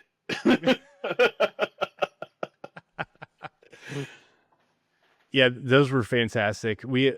Imagine if we had Instagram then, the shit we would have posted. Oh, it would have been great. That would have been epic. It was almost better that we didn't, because all this stuff has been able to sit here for 20 years in my basement. Yeah. And now it's like, it's like a little archive that we found and we go back to and just look at the stupidity. Yeah, we got to get that stuff posted. That'll be so cool. It's really cool to see people all these years later caring again and buying merch and the pins. And like, when I did that first video, I was like, a few people will watch it. Or a couple people ask me like, are there tabs for the songs or whatever? I'm like, okay, this will be cool. But then after I did that, like so many people messaged me. I'm like, oh, wow. A lot of people still care. And we're asking, why is it not on streaming? So that's why I did that later. And that is remarkable. I mean, it makes sense, that we were, we got to play for a lot of people, out there, those couple years, and we, made some good friends doing it. And people, really did become a community. It's always surprising to me that we were, looking like we were, smelling like we were, and then, people were just like, oh yeah, come stay at my house. My parents are cool with it. It's like, what? Why are you letting these 4 idiots in your house? Oh, if I was a parent now and my kid brought home us, I'd be like, fuck no. Yeah, absolutely. Get the hell out of here. Yeah. Or so many venues. Like, do you remember sleeping? There was I want to say it was a venue in Florida. And they let us. It was an outdoor venue, and there was a castle or something like that. Yes, I have a couple pictures from that. Oh, I'd love to see those. I remember them letting us stay there that night. We stayed in the castle? I think we stayed there that night. That's amazing. I'm pretty sure with Casper was singing for Signs that you're gonna have to ask those guys. I remember staying there that night or just hanging out there for some reason. But my memory is hazy. That and Baton Rouge, I think it was Baton Rouge, where they let us sleep in the venue that night because we had nowhere else to go. Oh, that's cool. I don't remember that. I remember I slept on a pool table. Some of the guys slept on the stage. I remember Ketchup running around that place, probably high as hell, running around just making weird noises. I think you're triggering some memories vaguely. I remember that. Yeah. I do remember being in that venue, like usual, early and drinking beers and being like, "Oh, this town's really cool." Yeah. Was that the second tour with Signs? I don't know. I don't know if it was the second or the first. It's all hazy to me. Yeah. Did we tour with See You Next Tuesday? Yeah, we did I think a week with them. Okay. All right. I was trying to remember. I remember going up there and playing with those guys and staying at was it Rick? Whose house was it? Is there a Rick in the band? Yeah, bass player. Yeah. He just messaged me for the third time today going, is Robinson getting back together or what? And I keep telling him no. Yeah. He's Yeah. like, you can tell me, don't, you don't have to play it cool. Good luck finding Jeremy Radu. Yeah. He's somewhere weird doing some very angrily. Yeah, he's welding battleships in San Diego, apparently. Battleships, probably saying, telling him how stupid battleships are. I talked to him when he was living in Hawaii, I think briefly. Oh, really? He was living in Hawaii? Yeah. That's awesome. That's awesome. He was welding there, which of course is the most Jeremy thing. Oh, being a welder in Hawaii. Absolutely. Why not? But we did battle sets with See You Next Tuesday. Remember? I remember those. Okay, I couldn't remember if those were on a tour or not, and those were awesome. I love doing that because, really, our set was what, half an hour? Yeah, max. Yeah. Half an hour, 40 minutes, probably depending how drunk we were and how long it took us to between songs. Yeah. But those battle sets were cool because it really extended everything and gave us a little break in between songs. Yeah, I don't even know if we planned to do that before the tour or it just happened organically. Like, I don't remember. I remember playing at I don't know whose garage it was. I remember playing in Michigan at their house, doing that battle set, and I don't know who it was. Somebody in the band would use a hair straightener that they would plug into their van. Bear, their singer. Was it Bear? At the time, Okay. before Fox was the singer. I remember giving Bear so much shit because of that. And I'm sorry, Bear. I love you. But I remember just plug a hair straightener into the lighter. Destroying him about that. Yeah. I don't remember that garage, but someone, was it Jimmy that was on here, who's their drummer now? Okay. And he told me the name. They had a name for the garage. It was like something vagina based or something like. It was called the Very Awesome Garage. Yeah. Oh yeah. The Vag. Yeah. Okay. Yeah. The Very Awesome I have Garage. no memory of being in there. Really? No, I remember that too. That's one of the few shows I remember pretty vividly. Because it was so much fun. There's a few shows that I don't think I'll ever forget, but everything else is a blur in between. Yeah. So for people who don't understand, the battle sets, we would set up at the same time and one band would play a song and then the other band would play a song and then the crowd would like cheer for who they thought won, like a rap battle. And then usually the other band would we would heckle each other in between. Yeah. Things. It was fun. Yeah. I think that was at least a week with them. Yeah. And they had that EP with the guy, like the cool artwork. I have that EP here. I have it unopened. I have two. Well, I have two of them. I have one unopened, and one that isn't. So, if you guys are do hear this, and if any of you don't have a copy, let me know, and I'll send this to you. That's really cool. I remember the artwork vividly. I think they did a new version of the art when they did their vinyl with Wax Festival. Yeah. I'm trying to find it now. I know I have it here somewhere. There it is. Oh yeah, I remember that, having it in the van. Yeah.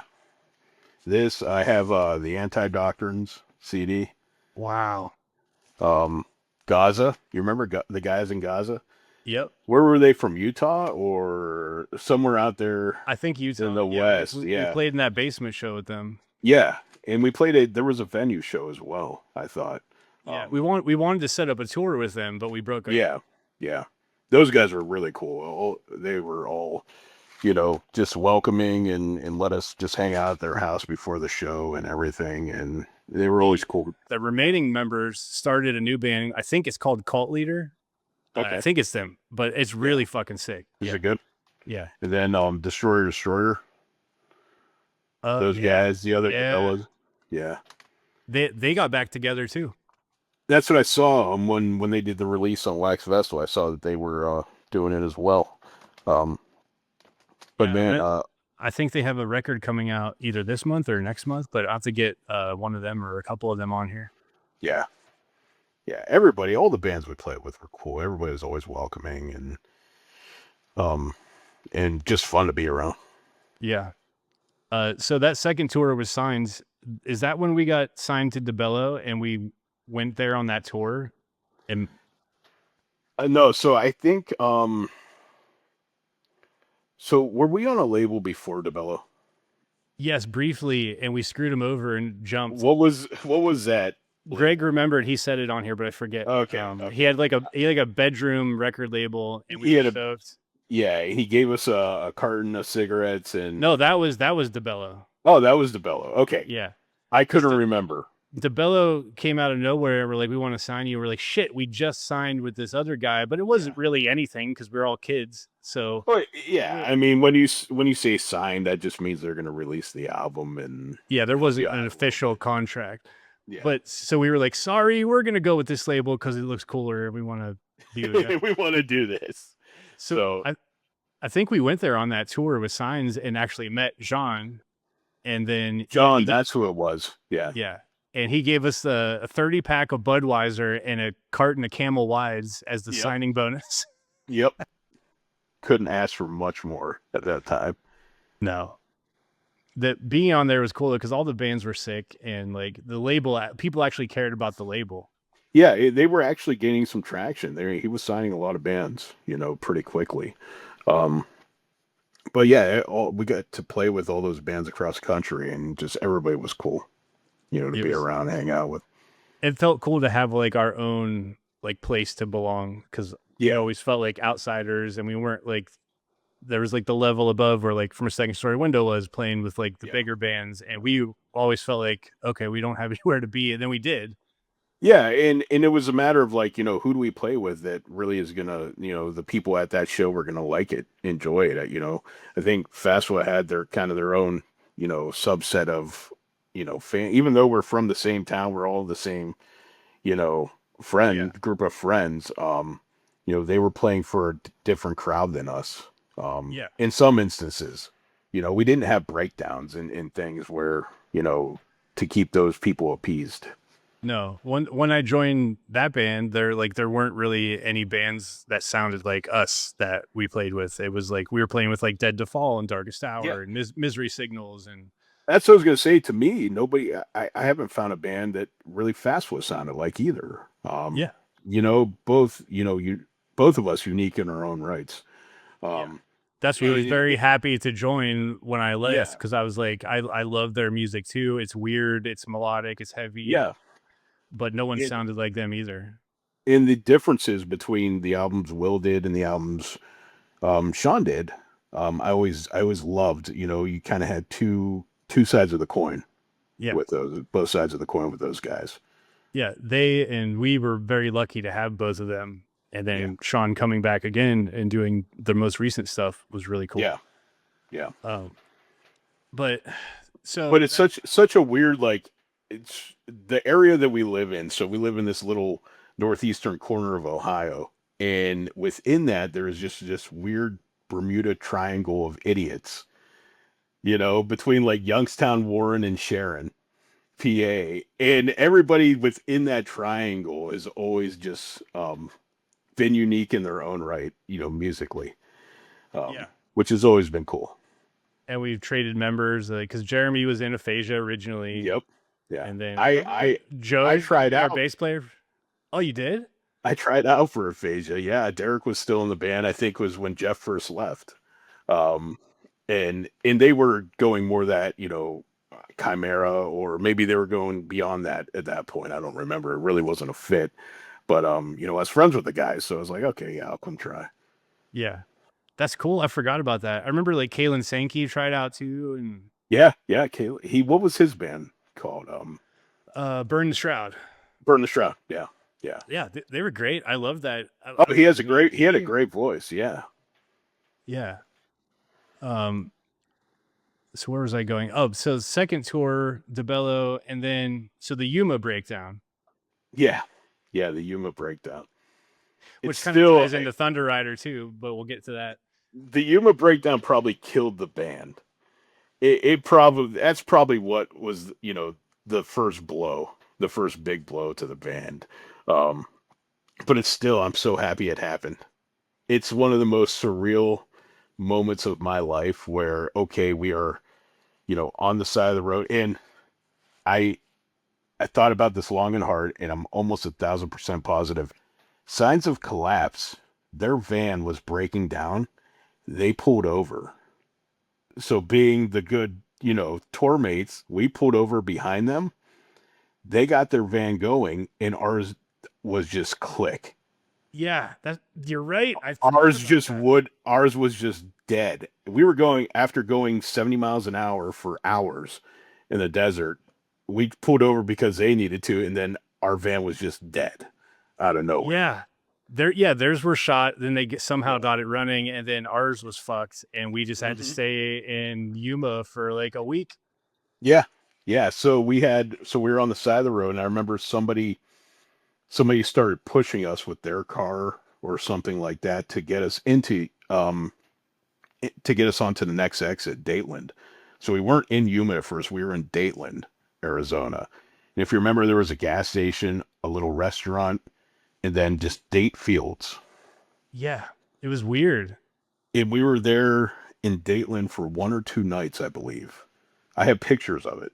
So I know we were Was that there where all those overnight. like metal sculptures were of like snakes and shit? Because I have a bunch of pictures of that, and I'm not sure where it's from. I don't think so. I just remember, I mean, date trees, I think they look similar to like palm trees, and I just remember fields of that.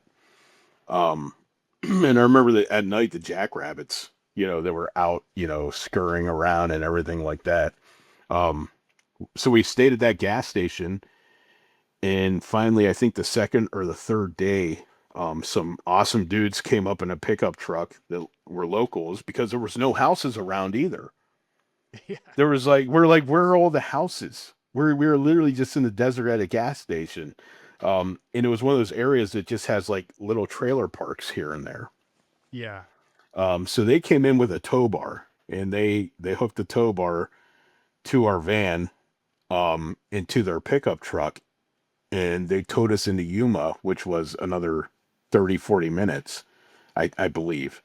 But I had to steer the van along the way. That's Um, insane. Do you remember what was wrong with it? Like, so we had to wait the a whole while for.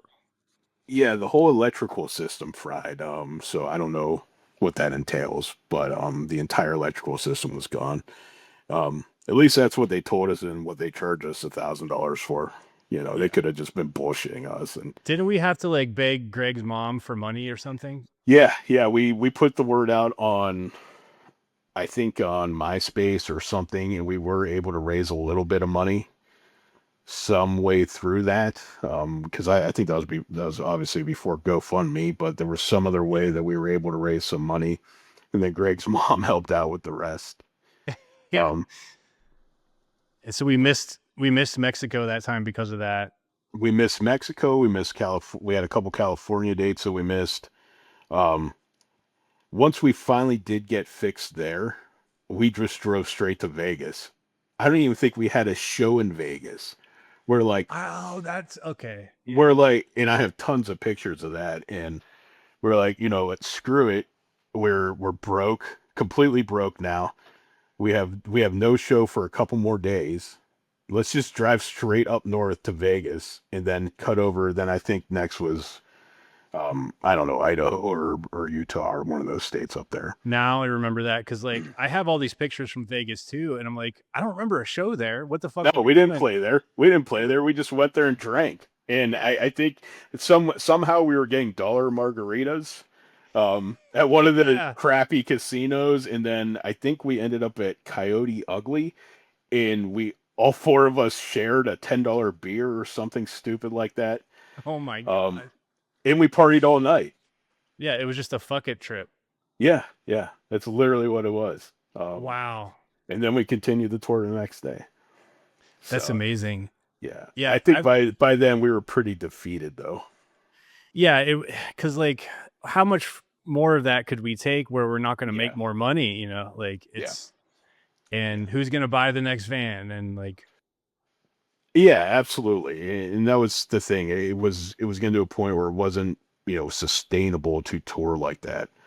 Um no, and I had a job. I don't think you've ever had a job in your life that I can remember. I still don't. Um and I love that. I love that fact. I wish I could live that life.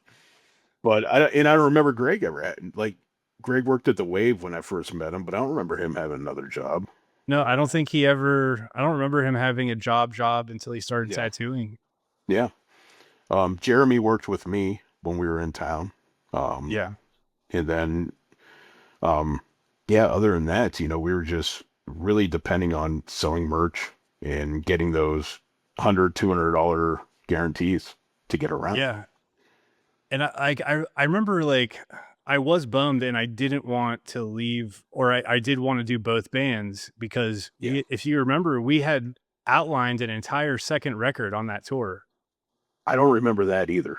I really Because don't. like I remember whenever we had downtime, I had my guitar and we were writing Yeah. down things, and Jeremy would talk about stuff, and he wanted to do a lot more like uh what do you call it, like D beat punk rock beat shit, and go more that route of kind of like the two songs that we added other than the sludgy one that were like Yeah.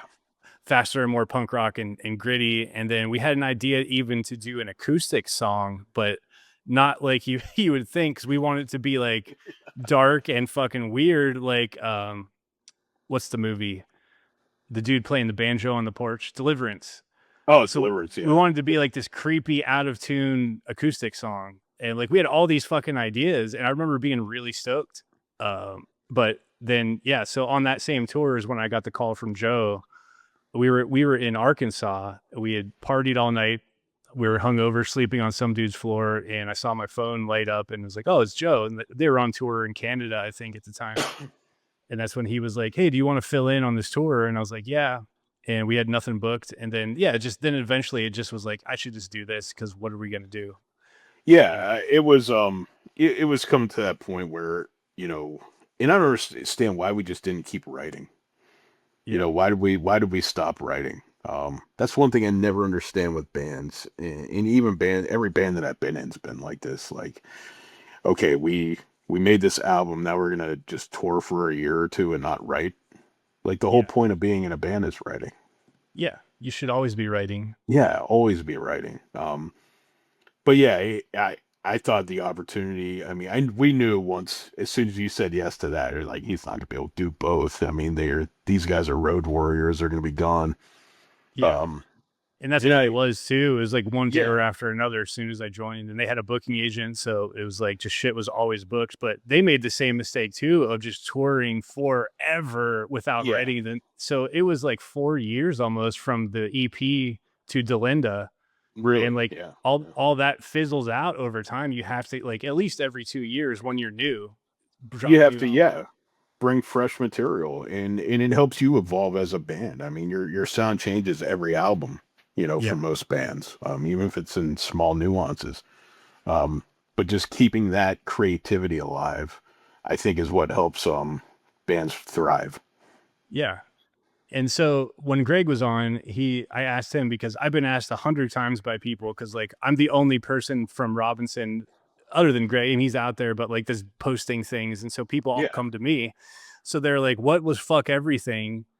Because you guys posted that on MySpace. People think it's a real record that was never No, released, and I'm yeah, like, no. I don't think they wrote much. And so Greg said there was one song that he wrote with Jeremy and maybe Tommy, who was going to play bass. Yeah. That's why I was like, you weren't around for that, I guess, or I don't think I was. I don't know though.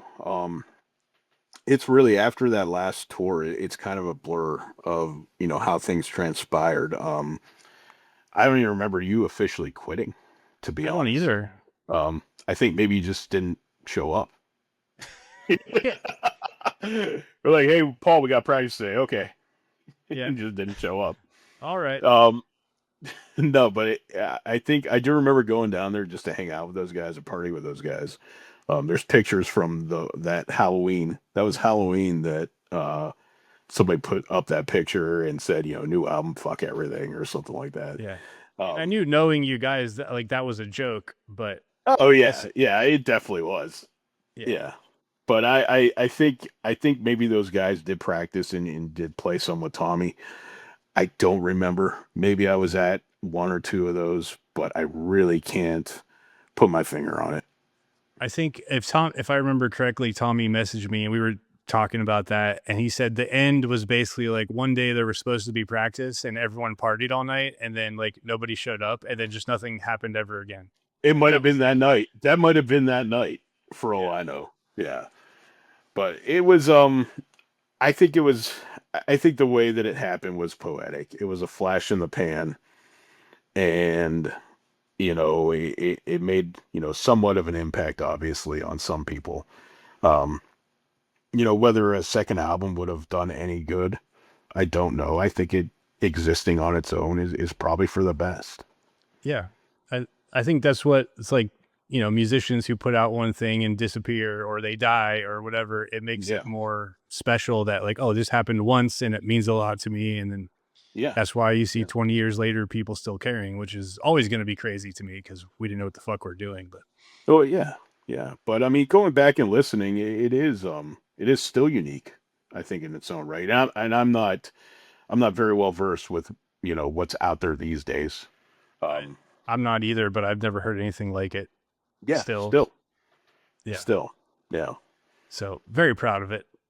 Absolutely, absolutely. I'm proud of it, and it gave us a unique opportunity in our lives that not many people get to do, which Yeah. is cool.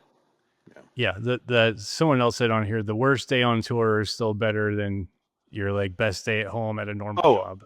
absolutely. But those are people that haven't been to Yuma. Yeah. And for the record, for people who go on Spotify and like look us up or whatever, the picture that is our banner is from Mhm. Yuma. It's us in the hot tub. Oh, That's really? that's from yeah. Oh, It's that's awesome. yeah. If you go on my screen, it's huge. It's just us with drinks in the hot tub. I'll have to go check it out. Do you remember the old ladies that we would meet hanging out at that hotel in the hot tub? Barely. I Oh remember yeah. talking to some people. I remember stealing food from the grocery store and then making drinks and going in the hot tub and I remember Yeah, I remember drinking White Russians. I don't know where, but we got a bottle of Kamor or something like that. Drinking White Russians, and we would just chat up these old people all night long. And it was amazing. That's a unique experience that you can never, recreate in your life. yeah. And it was 117 degrees and we were in a hot tub. Yeah, yeah. Well, I mean, but it was always at night though. It gets pretty cold at night. It would drop down into the That's true 60s, because there's the 50s. desert. Yeah, Yeah. yeah. But yeah, we're probably still stupid. We probably sat in there during the day too. Yeah. I'm so glad you reminded me of why we were in Vegas, and that makes it that much better because I'm like, well, Yeah, the shut because we're like, fuck it, yeah, fuck it. Why not? spend the rest of the money and party. Yeah, yeah. I remember. I mean, I think I had like $8 when we went there, and I still had $8 when we left somehow. So I don't know what we did, but it's fantastic. Whatever. Even if you're in a band like ours, you can still use that to a certain extent sometimes to like Yeah, be like, yeah, we yeah. broke down or we needed help, and people like, oh, we'll give you a drink. Where are you playing? Like, Oh yeah, here's a oh, a drink. band on tour. Yeah, like, Yeah, yeah. People are always awesome like that, and so many people probably fed us through those couple years.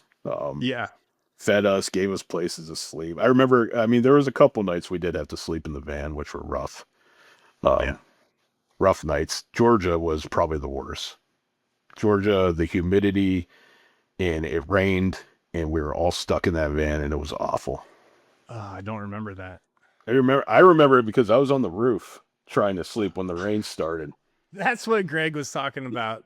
Yeah, Yeah. yeah. When Greg mentioned that, I was like, okay, I remember exactly that exact night because it was 1,000 degrees with 100% humidity, and I was like, screw this. These guys stink to all hell. I'm gonna go sleep outside on the roof. And then it And rained on you. and then it poured on me. That's what Yeah. you get. George, do you remember the creepy hotel in Georgia? um, I remember. I have a memory with that, but that's from a second story window. So, no, I don't think so. There Maybe. was yeah, we were staying with somebody, and then they had a family member pass away the next morning. So the dude got us a hotel. And I remember there's just a creepy backwoods hotel with an old like Indian woman, run the hotel, and she would stand out in the middle of the parking lot staring at our room, even though we weren't drinking or partying or doing anything. I remember that. She Yes. would just stand in the middle of the parking lot staring at our room. What Um, state was that? I thought that was Georgia, if I Yeah. remember right. but I could be completely wrong here. Now that you mentioned her, yes, I remember. And yeah, and I think multiple of us experienced sleep paralysis that night. Oh yeah, something. There was something happened. Yeah, something weird, yeah. But that's cool. I totally forgot about that. yeah, I was confusing it because there's a first second story window thing that happened where we were looking for a hotel and it was like super sketchy, and we pull in and we're pulling through, and someone was like, all the doors are on the outside, like a motel. yeah, And we pull up to the office after having to drive through the most of the place, and so we're looking out the window. You can see people opening doors and watching our van go by, and Joe, I think, goes into the office and he's like, we need a room, and he's like, you don't want to stay here. The guy behind the office desk, and he's like, what? He's like this is not really like a hotel, like you don't want to stay here. And Joe's like, what the fuck? So like he gets back in the van. He's like, we got to go right now. And so we're driving out, and we're like, so we're all freaking out, and you could see people in windows looking like all our shit would have been gone in the morning. Oh, it would have been completely gone, dead. I mean, it was probably just a front for drug running or God knows what else. Yeah, but for the guy at the desk to say that, yeah. Well, I mean, awesome of that guy to give you a heads up and not just screw you over and cut your kidneys out while you're sleeping. You know? Yeah. That's pretty nice of him. This Joe getting back to the van going, this isn't a motel, we got to go. We're like, what do you mean it's not a motel? But I remember, go ahead.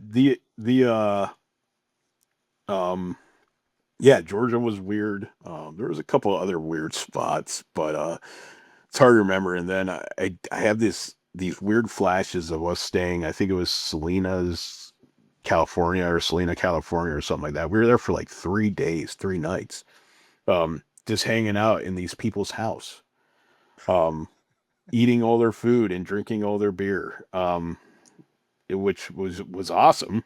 But I just couldn't believe people allowed us to do that.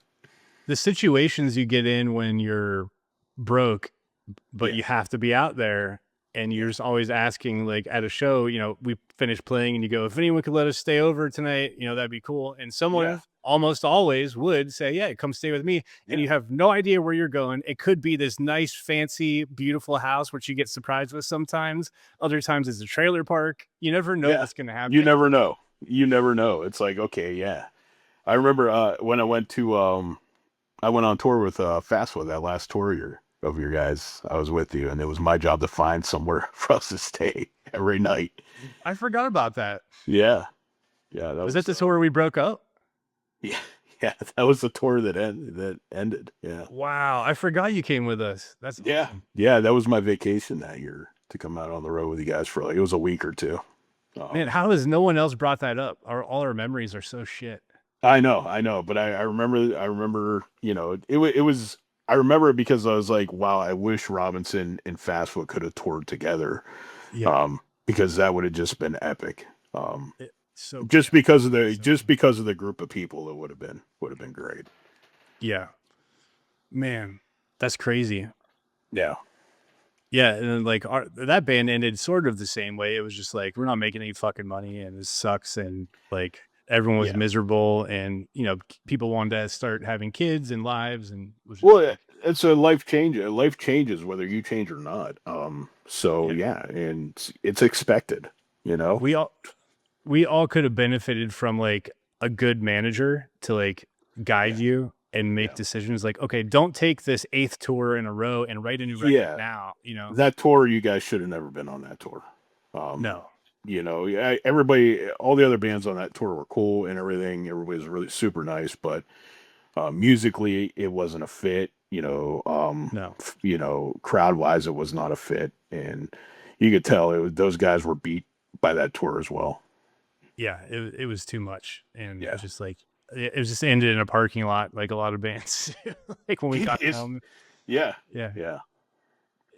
And we were supposed to go to New England Metal Fest the day after, and we decided not to do that. We just gave up everything. We're just like, fuck it, and we're done. We had an interview with MTV too, like just like. Oh really? Yeah, I didn't know that. That's how bad you're beaten down to just say fuck all that shit. Like that just goes to show how how hard this is, even when you're 20. No, it is. Yeah. I mean, you were 20. I mean, those guys might have been 22, 23, but I mean, really, that's the next stage of life where things change. So either, Yeah.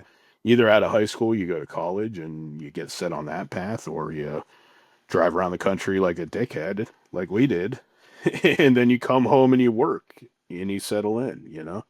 Yeah, or like your band makes it, but you have to make a certain level of money, but like so few can do that Oh, to so keep it few. going. Yeah. Even, it's why I look at bands like Clutch, the longevity they have had, and beyond loving their music, I love what they have done within their own, genre of music. Where their sound has changed throughout the years, but they were either with small private labels with massive followings, or creating Weathermaker, their own label, and self-releasing everything and producing everything, They're and still doing that, right? they're their own bosses. Yeah, they're still putting stuff out.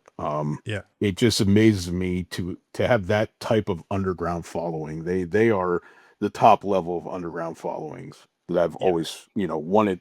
I wish that would be my happy place. I'm not looking to go play arenas. I mean, I would, but Yeah. even if I made that level, I would be ecstatic. Yeah, where that can just be your job, but you're not expecting to make, a ton of Yeah, fucking money. Yeah. yeah, Just it's yeah, like I can sustain and doing one or two tours a year and putting out albums and selling merch, and that's enough to yeah. give me the life that I like to live. Like there are Absolutely. levels to this. You don't have to be like arena or, you know, Yeah, yeah. There's multiple levels of it. yeah. I think there's probably artists that can exist these days just by creating music without playing shows, without touring. There's artists that can have a level of success just online, just on the internet, and just TikTok creating. artists do that. Yeah, There was a guy because I don't know who anyone is because I'm old and I don't follow anything. I don't like same TikTok, there. but Yeah, one of those dudes popped up on my YouTube, and he makes music for TikTok. He doesn't write music and then put it out on TikTok. He goes, "What would be a good video that would go viral?" And then he'll write a song for that idea, and he's fucking making dickloads of money. Like see, and that's awesome. I mean, yeah, to the be able artist to, in me goes, "That's fucking stupid. Like you should be writing music for the sake of it." But like, who yeah, cares? Like yeah. he's killing it. He's built a career where he could be creative. Yeah. And whether if it's not exactly what he loves and wants to be creating, that's something else to be said about that. But to have a creative career like that, I mean, Yeah. I think that's what all artists on every level strive for. Right. This will lead us to ThunderRider, but I got to pee real quick and I can cut this part out. So yeah, Here, I think this should kick us back off. And oh my Mike God, you is haven't. Mike is a big stupid baby bitch. Did you see I posted a picture of that? Signed by everyone. Yeah, I did. That And when I I was cannot believe you have that. I was as I was going through the old merch bins, this popped up, and I was like, "Holy shit!" I was like, "I can't believe."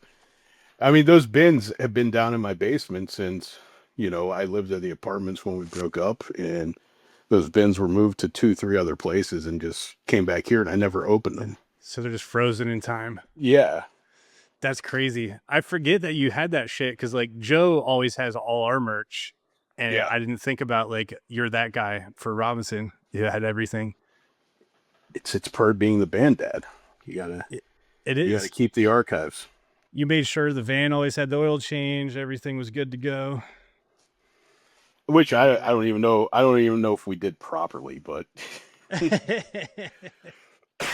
but we did our best. We did. We made it.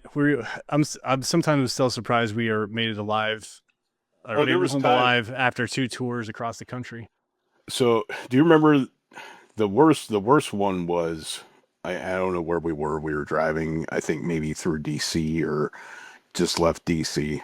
I remember I was sick as a fucking dog that week. I had the flu or something like that. I was losing my voice. We were driving, going like 70 miles an hour down the highway, and all the tread came off of our tire, our front driver side tire. Oh wow, I don't All the remember tr- that. this was right after we got the Horseman van, so I think it was the beginning of the second tour. All the tread ripped off. and the van started bouncing and fishtailing like this. Somehow I managed to get it to slow down and get over to the shoulder. But I mean, there was traffic on each side of us, and we were in the middle lane. Yeah, like that could have easily just ended us. We could have flipped Yeah. and been gone. Fuck. That's yeah. We like with all the van trouble we had, we never had like an accident. Like, Yeah, amazingly. And also, hey, I want to clear the air on the story you told with Greg about me picking you up and putting in the driver's seat oh yeah. because I have a whole nother perspective of that story, and hopefully maybe James or somebody can settle this for They us. were definitely there because they were there. Picture. Yeah. So wherever we played the night before, I was taking the night drive. We had a really long drive the next day. So I think the show was ending at midnight, and the plan was, okay, we're gonna get on the road at midnight. I was driving and James was driving for Signs. And I was gonna drive until like 7, 8 a.m. Well, you assholes decided you wanted to party all night, wouldn't leave, running around all over the place. I think I was trying to sleep in the van. I was like, okay, if we can't fucking leave, at least maybe I could sleep a little bit. Because I think I had been up like 30 hours at that point. Yeah. It was like, and I was stone sober because I had to drive. So I was pissed. So I tried to sleep in the van, but you guys kept running back to the van and all this and just being loud. And I couldn't sleep. So I think we finally left at like 4 a.m. Oh my God. It was something stupid. We left at 4 a.m. I drove for like 3.5, 4 hours. To the point I was falling asleep at the wheel. Like I just couldn't physically stay awake. So pulled over in that gas station and I was like, okay, dude, you got to drive. I was like, that's it. I drove it till the time I said I was going to drive. Like, you assholes that didn't want to leave. So that's what happens. That was definitely our fault. I couldn't get you up, and I was like, fuck it. I'm going to pick him up out of the seat. I'm going to throw him in the front seat, and I'm going to lay down and go to sleep. And that's what I did. Yeah. That's simply that's what I remember. What was the difference in the story? You guys didn't talk about the fact that we were supposed to leave at midnight. You said Mike just decided to drive for 2 hours and said, I'm done. Oh, yeah, yeah. It's like, but no. I did remember it was our fault. We were dickheads. Yeah. We should have left because we had to. That's that like stretch of Texas where there's like nothing. It was Texas, yeah. And we had to go from like the middle of Texas all the way through El Paso or whatever the next day. And that's why you can't stay the night. You have to go. Yeah. Yeah. But yeah. I think, I don't know if it was, it was Austin, I think. It might have been Emos. That's probably why we wanted to stay and party in Austin. Yeah. I think it was Emos, and then we were going to El Paso the next day. Yeah, but I was like, man, these guys are making me sound like an asshole, and they're the ones that didn't want to leave. No, we were definitely the assholes, for sure. Looking back, it's hilarious. And then I wake up and the whole windshield shattered. I'm like, oh my god, can't fucking win. Yeah, so I, being hungover from drinking till whenever time and then sleeping those few hours, that's when I cracked a beer while driving. And like a fucking idiot. Oh my god! It was only the one beer, but still stupid. So I'll say that. Don't drink and drive, kids. Yeah. But yeah. So I've just, you're fucking 20 years old. I'm like, I'm on tour. I'm gonna have a beer, and of course Jeremy's gonna be like, I'll have one too. So we're in the front seat, and then so I think eventually someone in the other band, it was Signs of Collapse, they found out, oh, Paul's having a beer and driving, and like his girlfriend calling us, like Mara was like, stop him from doing that right now. So they pulled over and came out and they were like, you're done. And I was like, okay, all right. So I switched to Shotgun, and we had music on, and I was in flip-flops, and I was like, I did like double bass or something on the windshield. It wasn't even that hard, and just cracks. And I go, what the fuck? And then that's when, Greg said, I woke up to the what the fuck, and I saw the windshield was cracked. Yeah, I think Jeremy punched it. He's like, oh, that looked like it cracked really easy, and he punched it, and we had these marks on each side of the windshield. Yeah. So like, oh my god. We're fucking stupid. Yeah. That was a problem. That was a problem. So like on an average day in Robinson, like you and I could sit here and have a conversation like this. I could sit there with Jeremy and have a conversation. I could sit there with Greg and have a conversation. And I'm sure you guys could probably do that too. But you put all four people in the same small vicinity, and it is just a barrage of bullshit on an epic level. That was the issue, is that everybody had to one up each other, or everybody had to just give each other such an amount of bullshit, Yeah. that nothing was ever talked about or figured out or sorted. It was just No. chaos. It was just a barrage of like degrading jokes and Yeah. Yeah. or yelling nonsense like go go go Go. for like 20 minutes straight. We were like total just children. I hope I pop in one of those tapes and it's just nothing but that Oh, I'm for sure it will hours. be. Yeah. But we like, yeah, but you're right though, because I do have so many memories of us not in the van, like being at your old apartment, staying up till 4 in the morning. We would go to the gas station or grocery store and get frozen pizzas and make those and Mhm. drink beer, and we would just talk all night. And just talk and just bullshit. Yeah. And yeah, and I loved that so much. And it's Yeah. great. We talk about everything. It was like Yeah. we were having a podcast alone in your apartment. Yeah. Yeah. That's Yeah. called a conversation, Paul. Yeah. It was like a podcast, but we were alone. But I mean, like the topics that would come up, because we're talking about Oh, I fucking know. aliens and the Oh, universe everything. and Yeah, everything. but yeah, We- and I remember talking about moving to California, and Yeah. those guys wanted to go too, and that's why I eventually ended up there anyway, because I was like, I'm still gonna fucking do it. But we would talk about that all night long. Like if this band's not making it to this level by the time we're 23, which we thought was like gonna be old at the time. Like once you're 25, you're old. You're old. Make Yeah. it to California. Yeah. I know. And it's it's a shame that there's no true balance of work life and then what you really love to do. Yeah. That's something I've lost over the past 20 years, and I get yelled at daily by the people that love me, saying you just work too much. You work and work and work, and you're not doing what you love. Yeah.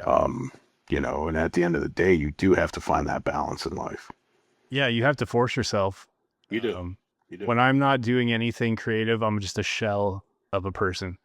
Same here. And yeah, that until this band got back together, I was doing nothing. Like I had, like, we talked about doing like ThunderRider 2.0 like years ago, and I wrote some stuff for that. Then that never happened. I was like, well, I'm just going to finish this myself and I'll call it something else. And then so I wrote like 10 songs. And then after that, I was just like, I saw no way to find a band, and I played with one drummer and he was like lazy and didn't do anything. And I was just like, I don't have the energy for this in my 30s to like, start with a bunch of dickheads again. So I quit. And then I was just so unhappy forever. And this reinvigorated me. And like, that's why I'm doing this now and reconnecting with all these people. And that's another thing, is that you, at this age, do you want to go out there and make new friends? yeah, No. So I mean, to be in a good band, you do have to be friends to a certain extent, to come bring that creativity together. And it's like, okay, do I really have the energy to go out there and find people I like and I want to play with again? Because you're always going to compare it. Okay, yeah, Robinson worked so well because of this, ThunderRider worked because of that. You're always going to compare it to things you've done in the past, right. But yeah, you should take those chances. You should go out there and try to find, people that you want to play with. And it's funny, I was in Austin, other than Nashville, the music capital of the fucking country, and I'm complaining about not being able to find people when I really just didn't try that. You probably could have been in 20, 30 bands out there. Yeah. And like a lot of it was logistics too, because like rent there is expensive. So I could not afford to like pitch in for a practice space with someone or get my own. And like we rented an hourly place, so we would pay, and then I'd lug my half stack and all my gear for every practice, and it was just like, I'm not fucking doing this. So no, that's too much. That's too much. To be able to find a practice space you can just leave your stuff at is like gold.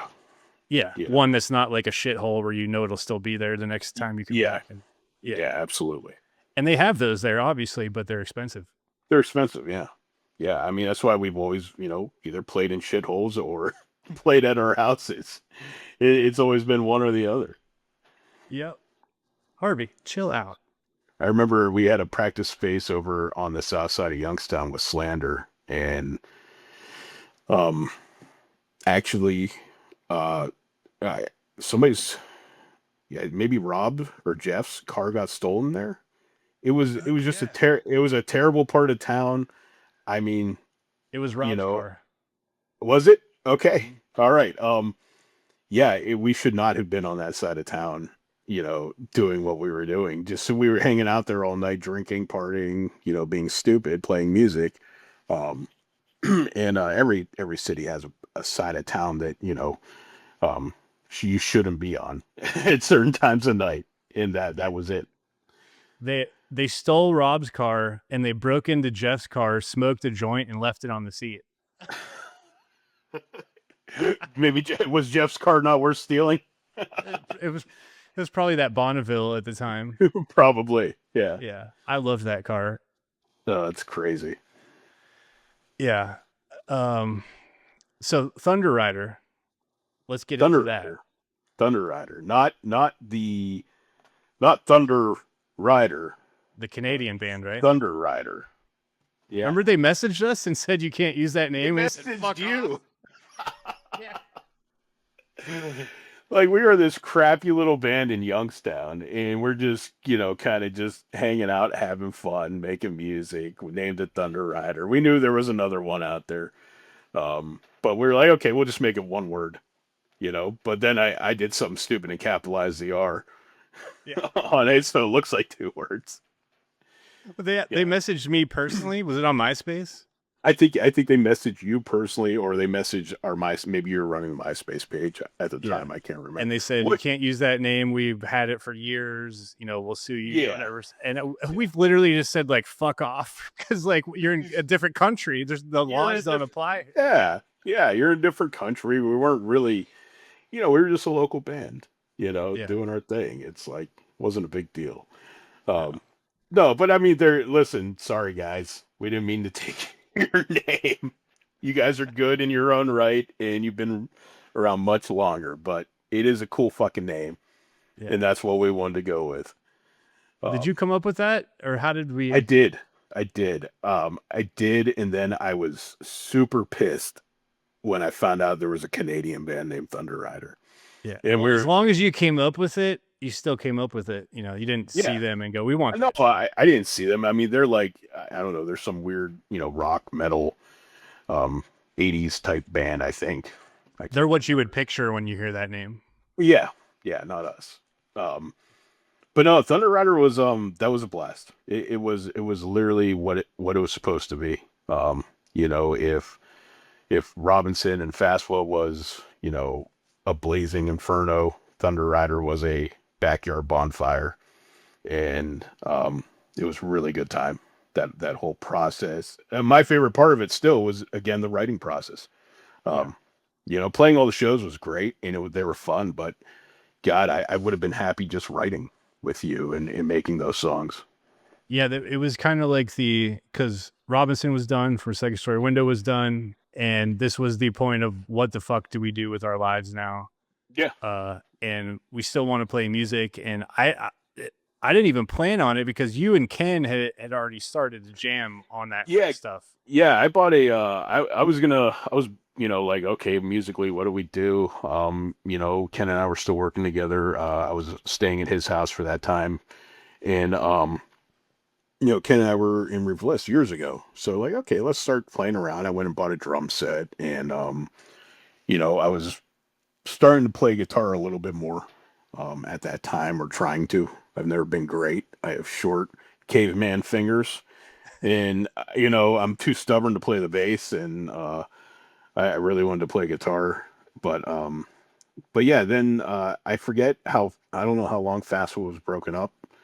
Not long at all. Not long. I think I was pretty sure we dove right into it because I had started writing some of those lyrics while I was on tour with you guys. I had a little notebook with me, and I wrote Yuma while I was on that tour with you, and a couple of the other songs. I had like 3 songs written. At least some words, and they probably weren't even named at that time. But at least loosely inspired by the breakdown, I take it, in Robinson. Was Yeah. that kind of where? Well, Yeah. Yuma was inspired by that breakdown in Robinson. Yeah. Yeah. Um, and then, yeah, then, I mean, FASSW ended and, I was like, well, Paul's a great guitarist. I love playing with him. Love making music with him. Let's see if he wants to do it. So yeah, then you moved in and joined the band. Do you remember how that went down? Because I do. Like you were broke as fuck. You couldn't pay any rent, and I'm like, I'm paying rent, and this dude's cutting the grass. Yeah. I'm like, but who cares? Like, Ken was like, just move in with us and live with me. I'm like, dude, I'm trying to move to California. I have to save every dime I have. And he's like, just be in a band with me and cut the grass. And I was like, okay, deal. Yeah. No, I mean, no matter how it went down, I was stoked to at least get back to the creative process. So yeah, having you come along, and then shortly after, I think Chris and Eric were gonna play with us, or something like that. And then when Nick joined, I mean, it was just a no-brainer. Nick's drumming style is meant for the type of music ThunderRider was. Like, truly, Nick, it gave Nick the open air to create like such awesome fills that I have memorized to this day. Yeah. And just Beer Mountain, the drum parts of Beer Mountain, I still just love. Some of my favorite added that stuff. second giant floor tom, and you do together, like absolutely so sick. It's amazing. And yeah, I mean, so Robinson was great. I loved it, but ThunderRider's been my favorite band that I've ever been in. Just it's more my style of music, and it gave, going from 30-second songs to 4-minute songs, it was like, holy shit, I could tell I could write an entire novel for this. Which again, I mean, if I look back, I would go back through and edit myself, because that's one thing we didn't do. You wrote a riff, and I was like, okay, we're gonna do that 4 times. Write another riff. Okay, that's the chorus. And we just kind of pieced it together that way. It came together really fast. Oh, it did. Yeah, that was a couple weeks worth of writing. We had 10 songs. Yeah, because I think Ken was playing drums originally. Yeah. And then Nick came over for a party or something, and Ken was like, can you tune the drums for me? Yeah. And so he tunes them up, and then he plays, and everyone's like, well, Nick's a drummer. Yeah. We should probably ask Nick if he wants to join. Yeah. And you're a bass player, so you should just go back to doing that. Yeah. And there it was. Yeah. I mean, it was cool to have that just on such a relaxing level. Like, we were making stuff that I loved. We were playing fun shows, but there was no pressure to it at all. Yeah.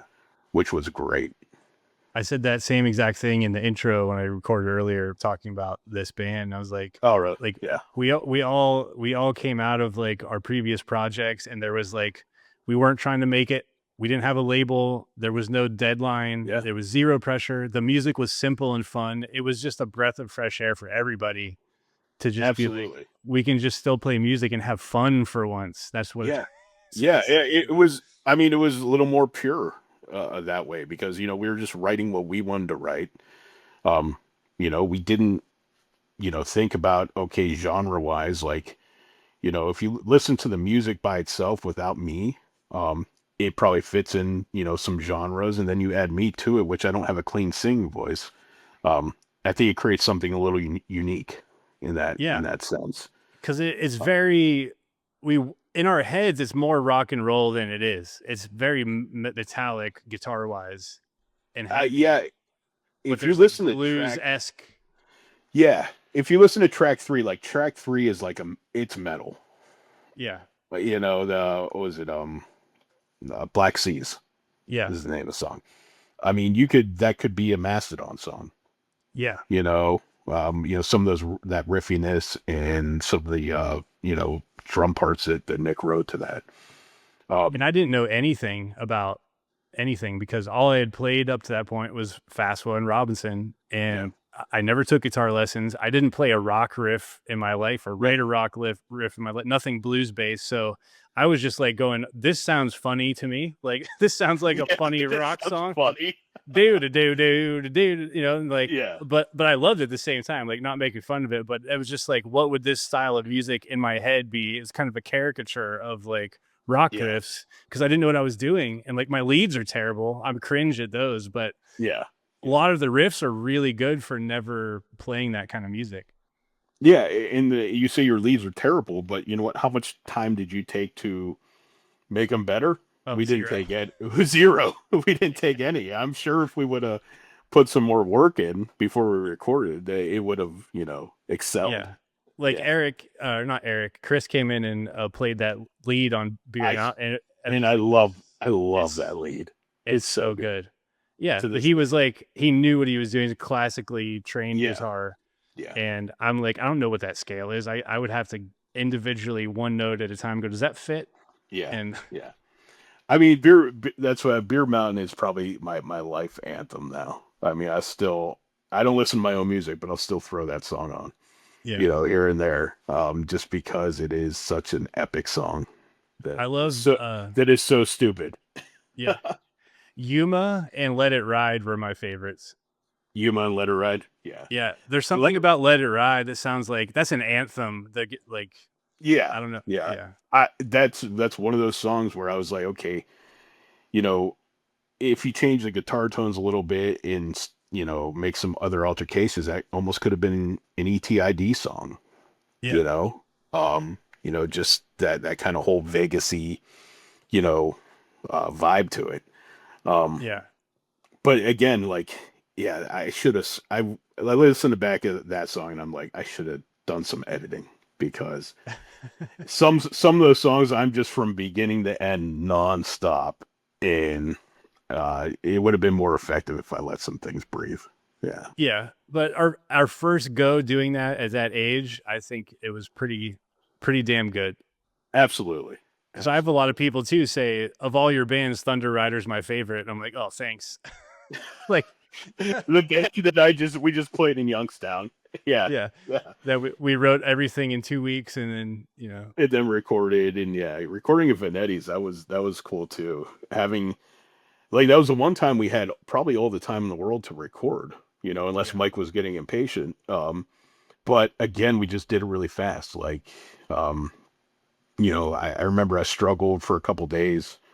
And then, once I found the groove of, hey, this is where my, vocals should be as far as screaming and maybe yeah, hitting some notes once in a while. yeah. I couldn't hear you at practice, like you were telling me the other day. And so when you get in there, it is jarring for a vocalist. Oh, it's very jarring. It's very And jarring. you didn't sound bad, but it wasn't like clicking the first day or two. And then It didn't, something happened like overnight. yeah. I went home and I just really like thought about, on a scale of singing to screaming, where my voice fits in that fits the music. Yeah. And it ended up being a mixture of, a more like open throat and a lot of like really pushing as much as I could. It got easier, as we played, but Do you remember his friend that was there helping? who's where at? Mike Vanetti's friend when we were recording. He had like his buddy was there, and I don't know if his I name- do. but I remember him like the last day you like struggled and were like, all right, I got to figure this out. He gave you some like notes or something that was like, think about it this way, and you were kind of like, Yeah. okay. He was helping you out, and then you like went home, thought about it like that, and then the next day you came back in like hitting actual notes instead of just like a gritty scream. And all of a sudden it just like melded together and worked. And I was like, wow, what the fuck happened? But this sounds great. Yeah, I mean, it did work. And again, going from Robinson to that's a challenge. Those are both challenges. Going from A Good Day to Die to Robinson to that, it's a little jarring. Drastic. Yeah, my whole throat is like, what the hell are you doing, man? Yeah. That same guy, he because I have like maybe like 2 or 3 leads on that, and then Chris did the solo on Beard Mountain. But whatever I was doing on the first version, I think it was Beard Mountain. before we decided to have him do that, that guy was in there too, and he looks at me, he's like, that note is not in that scale, right? And I'm just like, no, I don't know that. I can't even hear it.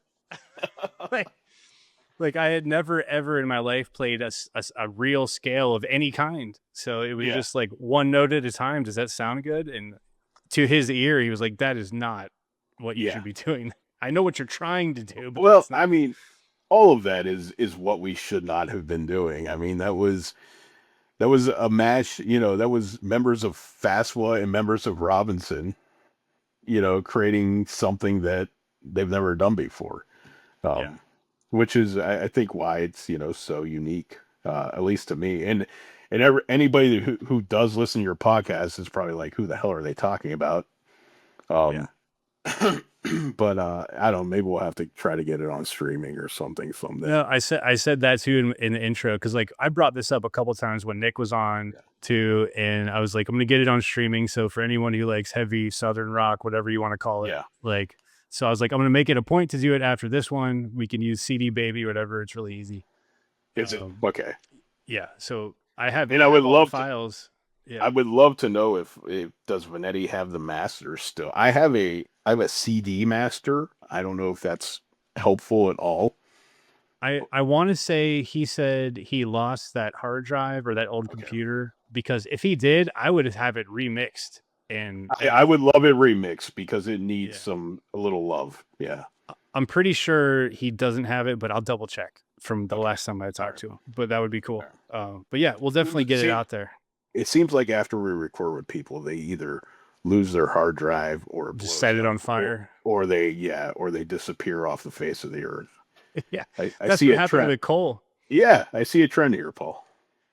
Somebody, I forget his name. I'm sorry. He messaged me on Instagram. He was trying to help me find Cole, but he found the band he's currently in. So I still haven't reached out to that band, but he does exist still. He does exist. All right, Cole. Because he has, if he still has, he does the FASSW stuff. He has our stuff. Yeah. And I want all of that just to play with it. And, absolutely. Yeah. I actually wouldn't remix Robinson because I think it sounds pretty fucking good. I think, did Wax Festival do something to it? Because they remastered it for vinyl. They remastered. Okay. Because the differences between the original 6 and the additional 3 or 4, they seem to have leveled that out, which was nice hearing. Yeah. I have not listened to the vinyl yet because I don't have a record player and I just have it on a shelf, but that's what I've heard. Yeah. Yeah. But yeah, I mean, ThunderRider is, if I were, if in a perfect world, I do make it back to doing some sort of music. I do think it might be on that spectrum. I agreed too, because I know we've thrown around some should we do something? And and I do have those tracks that you sent to me, years ago. I still have lyrics written to all that. Oh, you did? I didn't know that. Yeah. What do you think I do? I don't just sit around and do nothing. You didn't tell me about it, so no, because they weren't done. But no, I would be stoked to do a ThunderRider-esque project, however we want to twist it now, Yeah. Whether I don't want to do anything exactly the same that I've ever done before. So I think there could be a new iteration of it. Well, would you say because I've written riffs in a lower guitar tuning that would be not necessarily heavier, but just has a different sound, more of a stonery vibe. Would you be into that? We'll just do this on the podcast. Dude, yeah, we'll just figure it out right now. So I have not done anything in 15 years now. I want to test the waters with my vocal cords. I'm not chain smoking now. I'm hoping I have better lung power, but I am, 40 pounds heavier, which I'm trying to cut down on. So I got a little work to do, I think, on myself to not finally tune this instrument, but at least get it back to a place where I could yell my head off for an hour straight. Yeah. But I am interested in testing the waters and seeing what I'm capable of these days. Well, let's fucking do it. Yeah. Yeah. Well, I can't say that yet because I don't know what's happening. But yeah, I will have the time to do it soon and start diving in on some ideas, and we can kind of zero in on a sound. I think we need to start with a game of Cobra, if you remember. I do, but I don't remember how it goes. Oh, I don't remember how to play, but this was a stupid card game that Paul and I came up with because nobody wanted to hang out with us and party that night. It was just I don't know what it was. Everybody was busy. Nobody wanted to hang out with us. This is while we were writing ThunderRider, and we had a deck of cards, a bottle of whiskey, and a lot of beer, and we made a game that probably doesn't make any sense. Probably never did, even if we remembered. But the whole point was is you drink that bottle before you go to bed. Cobra. Wow, fuck. Now I remember it, and I can't remember any rule. I don't remember any rule. Anything. I remember laying the card. I remember we did lay a certain amount of cards out face down. I remember there was another like draw pile, but I don't remember. All I remember is some combination of cards equal to Cobra, which mean you both had to do a shot. And I know whatever that combination was very common because we were drunk within minutes of starting this stupid game. We only played it for like, I don't know, there was only a handful of times we ever did it, you know.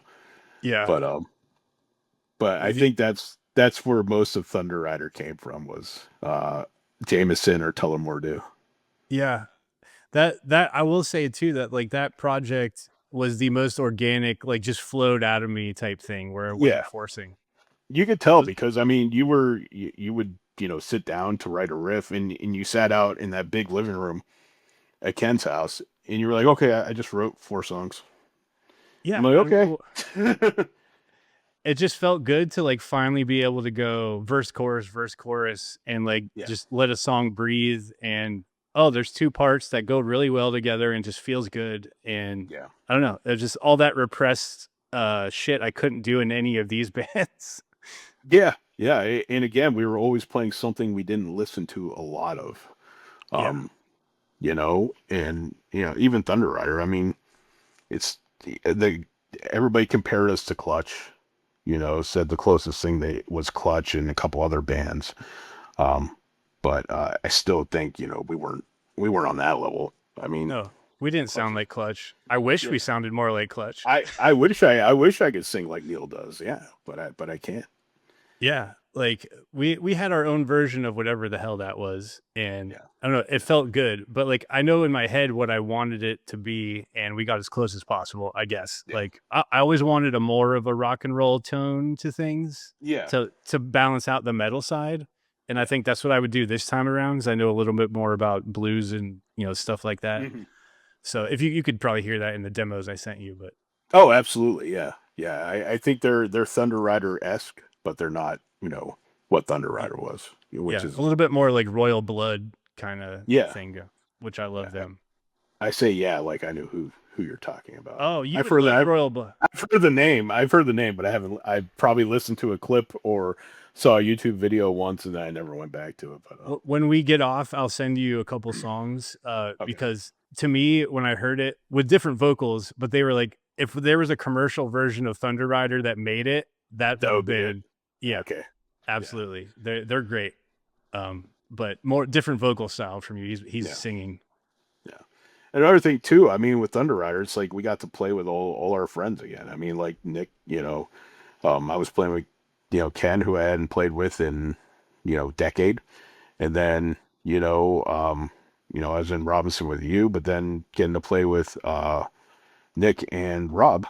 Rob joined, right after we recorded. That was cool. That was really cool. And we played like every weekend for like a year. Yeah. It came together so quick and just it was so smooth. Everything was just easy and fun and that felt really good. Like the CD release show at Barley's, was that Barley's, right? In downtown Youngstown. Yeah, that was Barley's. Yeah. And it it was originally the Plaza Cafe and then it turned into Barley's. Yeah. Yeah. And then so it sold out and Mhm. we packed the fucking place. And Yeah. I remember closing with Yuma all the time because it was just the drinking anthem. Yeah. And then the owner like came up to us after like drunk, like, you guys made my fucking night, and he like hands us a bottle. Gave of us a Jack. bottle. Yeah. Yeah. Yeah. Then he came to your after party at your house and he passed out in the chair, just I like forgot stuck to about that. Oh my Yeah. God, I forgot about that. Do you remember his name? Because I don't. I don't. I don't. I remember Viking Jim giving us a lot of support. Who's Viking that? Jim from 93.3 The Wolf. Oh yeah. He was a jockey on there, and he would, I think it was Sunday nights or something like that, he would showcase local talent. And he actually had us come into the studio one time to talk. And he played a bunch of the songs. So that was awesome. He was always, a big advocate, and Mr. Z, and then Donnie Russell, one of the builders that we worked for. He was an old musician, and he loved us, and he wanted to invest and give us money to make shirts and merch and all this stuff. Yeah. Anyway, again, it takes a community. I mean, to get a band rolling, man, it really takes, a lot of people giving bums like us a lot of help, which, just, if anything, I'm grateful to everybody who always pitched in to help us out. Yeah. It was. I remember sitting in that big living room, waiting for the song to come on the radio that night. Yeah. Because we knew it was coming. Like, and that, how much does that date us? Like, Oh yeah. I mean, song's coming on the radio. Our songs on the radio. Yeah. But even at the local level, that's still cool. It makes you feel some sort of way. Yeah, that people care. And like, we did, like, I love the shirts that you designed. I still wear mine. I have it. Dude, like, I can't believe completely forgot about the shirts. I forgot we did a full color shirt, or almost a full color shirt. And I didn't remember this at all. When I pulled this out of the bin, I was like, holy I wear that at least once a month. I love that. Really? Shirt. Yeah. Yeah. It's one of my best fitting shirts too, for some reason. I mean, I don't know who, I don't even know who printed them or anything, but we got to make a couple shirts, and then, doing all the album artwork was fun to do, just making it all, southern looking, deserty. Yeah, the ashtray and the CD. The ashtray, yeah, which is behind me here. Yeah. One thing with that album is, like, everything that's on there was inspired by, the couple years of touring, really. Yeah. A lot of it was. Yeah, like that whole, you can tell, like, listening to your lyrics, like the breaking down in Yuma, all the themes, like it was so perfect. It was the best band I've been in that had like you know what it is. You know what it is when you hear it. You know what a shirt design is going to look like. You know who they are. Yeah. And that's what I always said with From a Second Story Window. Like, we're so all over the place. Like, you don't see a FASSW shirt and go, I know that's a FASSW shirt. Like, we didn't have like this is who we are. Like, when you see an Acacia Strain shirt, that's Acacia Strain. It's branding. I mean, just like, bands like Iron Maiden. I mean, you see Iron Maiden artwork, it's fucking Iron Maiden. Yeah. It's just branding yourself and saying, actually, that was my idea for that ThunderRider logo, was a brand, that you would brand a cattle with or something like that. Oh yeah. Yeah. I can see that now. Yeah. Yeah. Which it is so poorly done. And I wish I would have, again, taken more time with it. But I think it's great. I love the shield and eagles too and everything. Like, yeah, that's the best branded band I've ever been in. Because even Robinson, we were like, well, we'll just do a satanic shirt and a Medusa shirt and like, a patch with a Japanese sun on it. Like, that was my idea. I thought, I don't know what I was thinking. I wish I had one still though. Who the fuck just sent that to me? Was it you? You sent me a picture of it, and I was like, oh shit! I have the green crest patch. Oh, I think it was Sean. He said someone's sending this to somebody. Like, oh, really? Yeah, they had the green one too.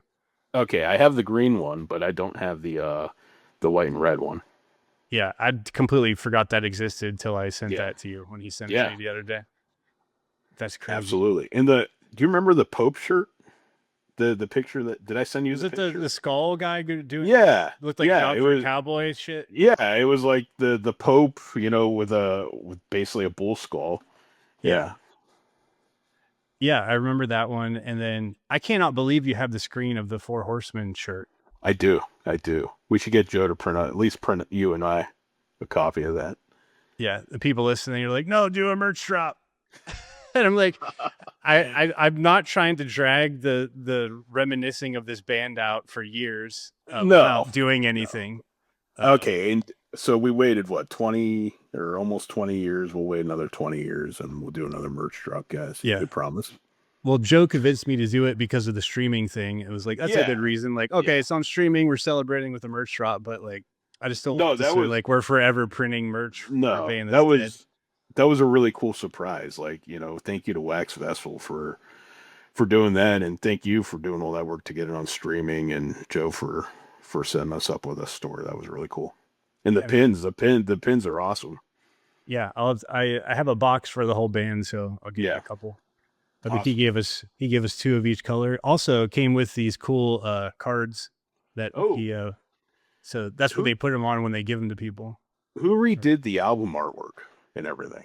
It was the guy that Wax Vessel works with. I forget his name. It's I absolutely love it.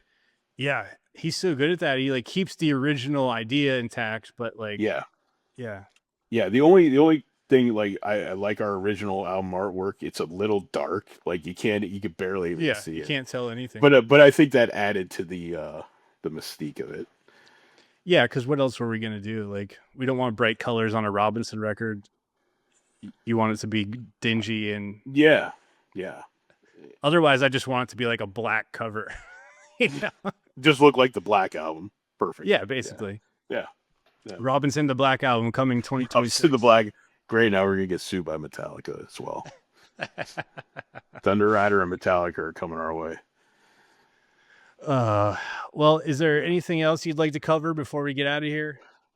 No, God only knows what we talked about in almost 3 hours now, but it's awesome. It's awesome getting to have this conversation, and maybe in the near future we won't suck as much and be able to get together for a beer or something like that. No, let's do that ASAP. I've been busy dealing with my dad's condo and stuff that I gotta take care of and all that, and then our band and the podcast takes up like a lot of my week, but I'm sure. But I got to listen to I got listen to Greg's, and I like halfway through Rob's, and then we'll listen to Nick, and then go back to everybody else. But yeah, it's awesome, man. So congrats and keep it up. Thank you. Absolutely, dude. Well, hopefully we can get together soon and talk about maybe doing a little project here. Okay. Sounds great. And you don't use your fucking Instagram. I usually shout out everyone's Instagram. Yeah. If you want to follow Mike. If you want to follow Mike and see a picture of my dog laying on me, and there might be another picture of my dogs on there. But that's about it. I'm pretty boring. It's at MJ Ilich. Maybe you'll start posting though if we do some shit. Yeah, sure. I'll go post another picture of my dogs real quick. All right, everybody. Thank you so much for listening. As always, if you enjoyed the podcast, please subscribe on YouTube, hit the like button, all that good stuff. And on Spotify and Apple, please follow and leave a rating. It'll help me out a lot. And we'll see you on the next one. Thank you very much, dude. Thanks, man.